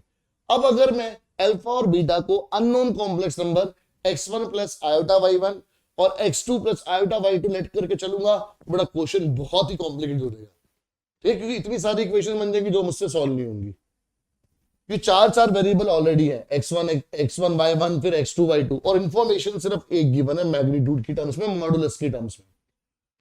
तो मैं दिमाग लगाया, मैंने क्या करा कि मुझे इसका मॉडुलस निकालना है, इसका मॉडुलस निकालना है, मतलब कि ये कोई कॉम्प्लेक्स नंबर होगा, क्योंकि मॉडुलस तो सिर्फ कॉम्प्लेक्स नंबर का निकाला जाता है। तो दैट मींस मैंने क्या करा, let z is equal to beta minus alpha upon 1 minus alpha bar beta, कि मैंने इस पूरे कॉम्प्लेक्स नंबर को जिसका मुझे मॉडुलस निकालना है, उस कॉम्प्लेक्स नंबर को मैंने एक नया कॉम्प्लेक्स नंबर z लेट कर लिया। क्योंकि देखो अगर मुझे अल्फा और बीटा की वैल्यू गिवन होती और अल्फा और बीटा की वैल्यू मैं इसके अंदर पुट करता, तो सिंप्लीफाई करके कुछ मेरे पास स्टैंडर्ड फॉर्म आती a प्लस आयोटा बी, तो आता तो एक कॉम्प्लेक्स नंबर ही ना, तो इसको मैंने z लेट कर लिया। ठीक है, अब मुझे निकालना है मॉडुलस और मेरे पास चीज है z की टर्म्स में, तो मैंने आपको एक बड़ी इंपॉर्टेंट प्रॉपर्टी लिखवाई थी, ठीक है, जो मॉडुलस की और कॉन्जुगेट की मिला के थी, अब मैं उसका यूज करूंगा। मैंने क्या करा, यहां पर ध्यान समझना, टेकिंग, ये मोस्ट इंपॉर्टेंट स्टेप है, मोस्ट इंपॉर्टेंट स्टेप क्या, कि taking conjugate both side, taking conjugate both side. ठीक है, 2 मिनट में आपको समझ में आएगा कि मैंने कॉन्जुगेट क्यों लिया। अभी ये देखते हैं कैसे करना है। ठीक है, एक बार देखो सर, कॉन्जुगेट निकालो। तो कॉन्जुगेट निकाला, बट सर यहां तो वैल्यू ही नहीं है, तो कॉन्जुगेट कैसे निकालेंगे बेटा? जैसे z एक कॉन्जुगेट को मैं क्या लिखूंगा, z बार। क्या लिखूंगा उसकी कॉन्जुगेट को मैं, z बार। ऐसी बीटा भी तो एक कॉम्प्लेक्स नंबर है जिसकी वैल्यू मुझे नहीं गिवन, तो उसके कॉम्प्लेक्स नंबर को मैं क्या लिखूंगा, उसके कॉम्प्लेक्स नंबर को लिखूंगा बीटा बार। अल्फा भी एक कॉम्प्लेक्स नंबर है जिसकी वैल्यू मुझे नहीं पता, तो उसको क्या लिखूंगा, अल्फा बार। अब ये वाला माइनस की जगह पे प्लस मत कर देना कॉन्जुगेट करते टाइम। कॉन्जुगेट करते टाइम बेटा सिर्फ और सिर्फ आयोटा वाली टर्म का साइन चेंज होता है। यहां पर अल्फा और बीटा दो अलग अलग कॉम्प्लेक्स नंबर है और उनके बीच में ये माइनस साइन है, आयोटा की टर्म वाला साइन नहीं है। 1 तो कांस्टेंट है, वो तो ऐसे रहेगा, माइनस अल्फा बार का कॉन्जुगेट वापस बार लग जाएगा और बीटा का कॉन्जुगेट बीटा बार। बस सबका कॉन्जुगेट करना है, मतलब जहां जहां आयोटा है वहां हर जगह साइन चेंज करना होगा, और जहां जहां आयोटा का साइन चेंज हुआ होगा यानी वहां कॉन्जुगेट हुआ होगा। तो अल्फा और बीटा दो अलग अलग कॉम्प्लेक्स नंबर थे, वैल्यू नहीं गिवन थी, उनके कॉन्जुगेट का मतलब उनके ऊपर बार लगा। ठीक है, और अल्फा बार ऑलरेडी कॉन्जुगेट हुआ था तो उसके ऊपर भी हमने बार लगाया कि उसका भी तो कॉन्जुगेट हुआ है। अब क्या करा, वही जो अभी तक हम लोग कर रहे थे, मल्टीप्लाई 1 and 2। क्योंकि बेटा जब आप दो इक्वेशन को मल्टीप्लाई करते हो जिसमें एक कॉन्जुगेट हो और एक नॉर्मल हो, तो उनका मल्टीप्लिकेशन हमेशा मॉडुलस के स्क्वायर के इक्वल आता है। याद आई property, z into Z bar is equal to mod Z square, जो मैंने बोला था बहुत इंपॉर्टेंट प्रॉपर्टी है, वो हमने बेटा यहां पर यूज करी। तो लेफ्ट हैंड साइड पर आ गया z इंटू जेड बार, राइट हैंड साइड पर था beta minus alpha upon 1 minus alpha bar beta, जो ये वाली टर्म थी, और मल्टीप्लाई करा उसको इससे, मतलब beta bar minus alpha bar upon 1 minus alpha bar bar beta bar. अब देखो ध्यान से, z इंटू जेड बार को मैंने लिख दिया मॉड z का स्क्वायर, ये प्रॉपर्टी मेंशन जरूर करना। अब राइट हैंड साइड पे मैं ब्रैकेट मल्टीप्लाई कर रहा हूं, ये बनेगा beta into beta bar minus beta into alpha bar minus alpha into beta bar plus alpha into alpha bar upon 1 minus, ठीक है, क्या बनेगा अल्फा बार बार बीटा, फिर minus alpha bar beta plus alpha bar beta into alpha bar bar beta bar. मैंने कहा अच्छा यहां पे बार लगाना भूल गया। ठीक है, अब देखो ध्यान से बेटा, जैसे z एक कॉम्प्लेक्स नंबर है तो z इंटू जेड बार होता है मॉड जेड स्क्वायर, ऐसे ही बेटा बीटा इंटू बीटा बार क्या हो जाएगा, मॉड बीटा स्क्वायर। यहां पर मैंने अरेंज करा, बस इसको इधर लिख दिया, इसको इधर पहले लिख दिया, a इंटू बी को b इंटू ए लिख दिया ताकि अल्फा वाले टर्म पहले रहे, और सेम ये मॉड अल्फा स्क्वायर हो गया, ये 1 माइनस। अब इसको देखो ध्यान से कि ये z बार का बार है, मतलब अल्फा बार का बार है, तो यानी कि क्या होगा, कॉन्जुगेट हट जाएगा, कॉन्जुगेट हट जाएगा। ऐसे ही ये हो जाएगा अल्फा बार इंटू अल्फा, और ये हो जाएगा बीटा इंटू बीटा बार। ठीक है बेटा, इतने पार्ट का स्क्रीनशॉट लो ताकि हम लोग आगे बढ़े। चलिए, तो बेटा मेरे पास आया कि जो मॉड z है उसका स्क्वायर आएगा। अब ये बीटा स्क्वायर तो हो चुका है मॉड बीटा स्क्वायर, और मॉड बीटा स्क्वायर की वैल्यू, मॉड बीटा की वैल्यू आपको 1 दे रखी है, तो ये हो गया मेरे पास 1 का स्क्वायर माइनस ये था अल्फा बार बीटा और minus alpha beta bar, alpha bar beta और minus alpha beta bar plus mod alpha square. अब क्योंकि मुझे अल्फा के बारे में कुछ नहीं दे रखा तो उसको मैं मॉड अल्फा ही रखूंगा। मॉड बीटा की वैल्यू मुझे 1 दे रखी थी तो यहां पर हमने 1 कर दिया था। सेम अब ये है 1 माइनस क्या था भाई, 1 minus alpha beta bar minus alpha bar beta, alpha beta bar alpha bar sorry alpha beta bar minus में अल्फा बार बीटा और प्लस ये हो गया बेटा अल्फा इंटू अल्फा बार और बीटा इंटू बीटा बार, यानी mod alpha square mod beta square. तो ये आ गया आपके पास 1 minus alpha bar beta minus alpha beta bar plus mod alpha square. बस बेटा कॉपी कर रहा हूं मैं और कुछ नहीं कर रहा कि आप सोचो सर क्या क्या लिखे जा रहे हैं। बस बेटा ऊपर में टर्म उठा के वैसे ही लिख रहे हैं हम लोग। Mod alpha square as it is रहेगा और मॉड बीटा की वैल्यू 1 है तो ये 1 हो गया। और ये 1 होते ही अगर आप ध्यान से देखो कैंसिल आउट। कैसे भाई, ये 1 ये 1, ये अल्फा बीटा बार ये अल्फा बीटा बार, ये अल्फा बार बीटा ये अल्फा बार बीटा, ये मॉड अल्फा स्क्वायर ये मॉड अल्फा ये मॉड अल्फा स्क्वायर। तो इसका मतलब क्या हुआ कि mod Z square equal to आ गया 1। तो दैट मींस मॉड के अंदर अब जेड की वैल्यू डाल दो जो आपने लेट की थी और स्क्वायर को उधर भेज दो। तो ये अंडर रूट 1 यानी कितना आ गया 1 इंस्टेंट। तो ये हमारे को फाइंड आउट करना था, कुछ प्रूफ तो नहीं करना था, हमें मैग्नीट्यूड फाइंड आउट करना था। तो जी मैग्नीट्यूड कितना आ गया इसका 1। तो इसलिए बेटा ये एक हमारे पास सबसे मोस्ट इंपॉर्टेंट क्वेश्चन है पूरी एनसीईआरटी के अंदर, क्योंकि इसको करने की टेक्निक थोड़ी सी अलग है। तो हमने यहां पर कॉन्सेप्ट वही यूज करा कि z इंटू जेड बार होता है मॉड z का स्क्वायर। और हमें ये कॉन्सेप्ट क्यों यूज करना पड़ा, ये कॉन्सेप्ट इसलिए यूज करना पड़ा बिकॉज बेटा जो अल्फा और बीटा मुझे दे रखे थे उसकी वैल्यू नहीं गिवन थी। वैल्यू दे रखी होती तो हमारे को कोई दिक्कत नहीं आती। अब अगर मैं लेट कर लेता तो मैं 4 वेरिएबल क्रिएट कर देता x1 y1 x2 y2, तो क्वेश्चन और फंस जाता क्योंकि इंफॉर्मेशन सिर्फ एक ही है। तो अगर 4 वेरिएबल दे रखे तो कम से कम 3 इंफॉर्मेशन होनी चाहिए जिसके बेसिस पर आप इक्वेशंस बना के रिजल्ट निकाल सको। क्लियर बेटा? चल अब नेक्स्ट क्वेश्चन पे आते हैं। ये भी बेटा आपकी एनसीईआरटी का क्वेश्चन है कि अगर 1 plus iota upon 1 minus iota की होल पावर m इक्वल है 1 के, तो find the least positive integral. 3 चीजें हैं, लीस्ट मतलब सबसे छोटी। अब छोटी का मतलब ये नहीं कि नेगेटिव हो जाए, पॉजिटिव इंटीग्रल मतलब सिर्फ इंटीजर में आंसर आना चाहिए, फ्रैक्शन नहीं, डेसिमल नहीं, और ना नेगेटिव क्योंकि पॉजिटिव है। लीस्ट मतलब उसमें सबसे छोटी। तो देखते हैं कौन सी ऐसी वैल्यू जो उसको सेटिस्फाई करेगी। अब बात आती है सर क्वेश्चन की शुरुआत कहां से करें, तो बेटा जिंदगी का रूल है ना, बताया था जब भी डिनोमिनेटर में कॉम्प्लेक्सिटी आएगी तो क्या करेंगे, उसको रैशनलाइज कर देंगे। तो आई है तो कर दो भाई, आई है तो कर दो। तुम तो नहीं लाए थे, अपने आप आई है। अब अपने आप आई है, तुम्हें हटाने आता है, हटा दो। तो जीवन में किसी की एंट्री हो तो वहां पर हटाना है या नहीं, ये आपकी सद्बुद्धि पे डिपेंड करता है बेटा। क्योंकि अगर हटाना है तो तरीका आपको आता है, रखना तो फिर सद्बुद्धि की बात है ना, कि भाई बिना इसको हटाए आप अगर मुश्किलों को हल कर सकते हैं तो इससे बढ़िया तो कोई बात ही नहीं है। आप तो परम ज्ञानी है। तो ये बना बेटा हमारे पास 1 प्लस आयोटा का whole square upon 1 square minus iota square whole raise to power m is equal to 1।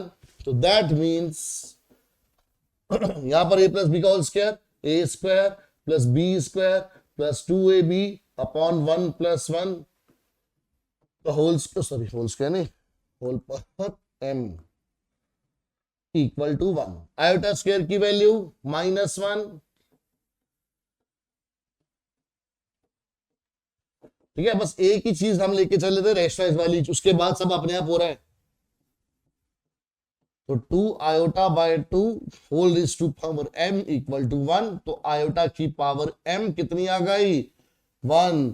तो भाई सबसे पहले आयोटा की पावर में आयोटा की पावर m में क्या रखे कि हमारे पास रिजल्ट बना है। एक बच्चा बोलेगा सर 0 रख दो, क्योंकि किसी की भी पावर 1 होती है तो m की वैल्यू 0 आ सकती है। सही नहीं सही है? और नेगेटिव भी नहीं है क्योंकि लीस्ट पॉजिटिव बोला था तो नेगेटिव तो है नहीं। तो बेटा पॉजिटिव का मतलब होता है नॉन जीरो। ये बात दिमाग में फिट कर लो, 0 is neither positive nor negative. तो पॉजिटिव वैल्यू बोला है तो हमें पता है कि भाई आयोटा की पावर जो 4 होती है सबसे पहले वो 1 होती है, और उसके बेसिस पे हर एक नेक्स्ट 4th पावर मतलब आयोटा के 4 के बाद iota 8, iota raise to power 12, iota raise to power 16, हर एक फोर्थ पावर का रिजल्ट भी 1 होगा, बट सबसे छोटी कौन सी होगी पॉजिटिव वैल्यू 4। तो m शुड बी 4 और more than 4, but least value पूछी थी तो m इज 4। क्लियर बच्चा लोग? चलिए अब एक क्वेश्चन और, ये हमारा आज का लास्ट क्वेश्चन होने वाला है कि find the real numbers x and y if this, ये इसको जो मल्टीप्लाई करके आएगा वो कॉन्जुगेट होगा किसका, इसका। तो मतलब दो कॉम्प्लेक्स नंबर है वो, और वो एक दूसरे के क्या है, कॉन्जुगेट है। भाई ये जो है इसको अगर मैं Z1 मानूं, ये क्या है Z2 का कॉन्जुगेट, या फिर Z2 क्या है Z1 का कॉन्जुगेट। तो हम लोग लिख सकते हैं कि let Z1 is equal to x minus iota y into 3 plus 5 iota, and Z2 equal to -6 minus 24 iota. Given क्या है कि दोनों एक दूसरे के क्या है, कॉन्जुगेट, कि Z1 is conjugate of Z2, Z1 is मतलब equal to conjugate of Z2 मतलब Z2 bar. That means Z1 किस, Z1 बोले तो x minus iota y into 3 plus 5 iota, it is equal to Z2 bar, Z2 का conjugate. गलती करोगे -6 को भी +6 लिख दोगे, बट कॉन्जुगेट में सिर्फ आयोटा वाली टर्म का साइन चेंज होता है। तो -6 प्लस 24 आयोटा, ब्रैकेट मल्टीप्लाई करेंगे 3x plus 5x iota minus 3y iota minus 5y iota square equal to -6 plus 24 iota. तो बेटा देखो 3x, इन दोनों में से आयोटा कॉमन आया, 5x minus 3y, iota square की वैल्यू -1, तो ये 5y हो गया। अब ये भी दोनों रियल है तो इनको भी क्लब कर दिया। सो दैट मीन्स हमारे पास 3x plus 5y into plus iota 5x minus 3y, ये इक्वल आ गया -6 प्लस 24 के। अब बेटा दो कॉम्प्लेक्स नंबर इक्वल है, हम पहले भी बात कर चुके हैं कि क्या होगा, दोनों के रियल पार्ट आपस में इक्वल होंगे और दोनों के ही इमेजिनरी पार्ट आपस में इक्वल होंगे। तो दो इक्वेशन बन गया x और y में। आप तो चैंपियन हो इसको सॉल्व करने में, एलिमिनेशन मेथड लगाना है, तो इसको मैंने इंटू 3 और इसको इंटू 5 कर दिया। तो ये हो गया बेटा 9x plus 15y equal to -18, ये हो गया 25x minus 15y equal to 120। Sign already change है, कैंसिल आउट। 34x इक्वल आ गया किसके, 102 के।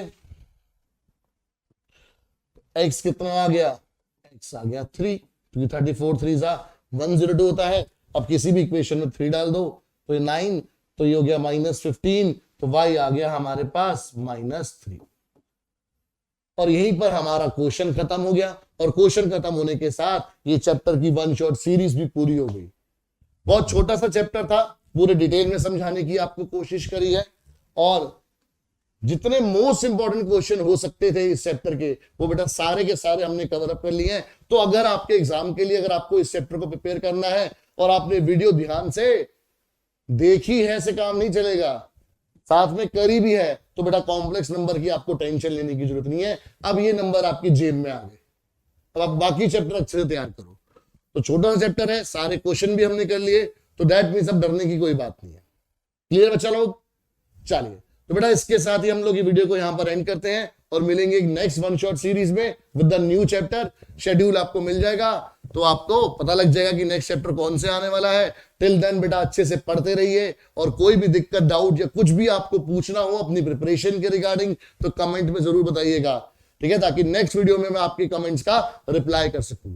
टेक केयर बच्चों, बाय बाय।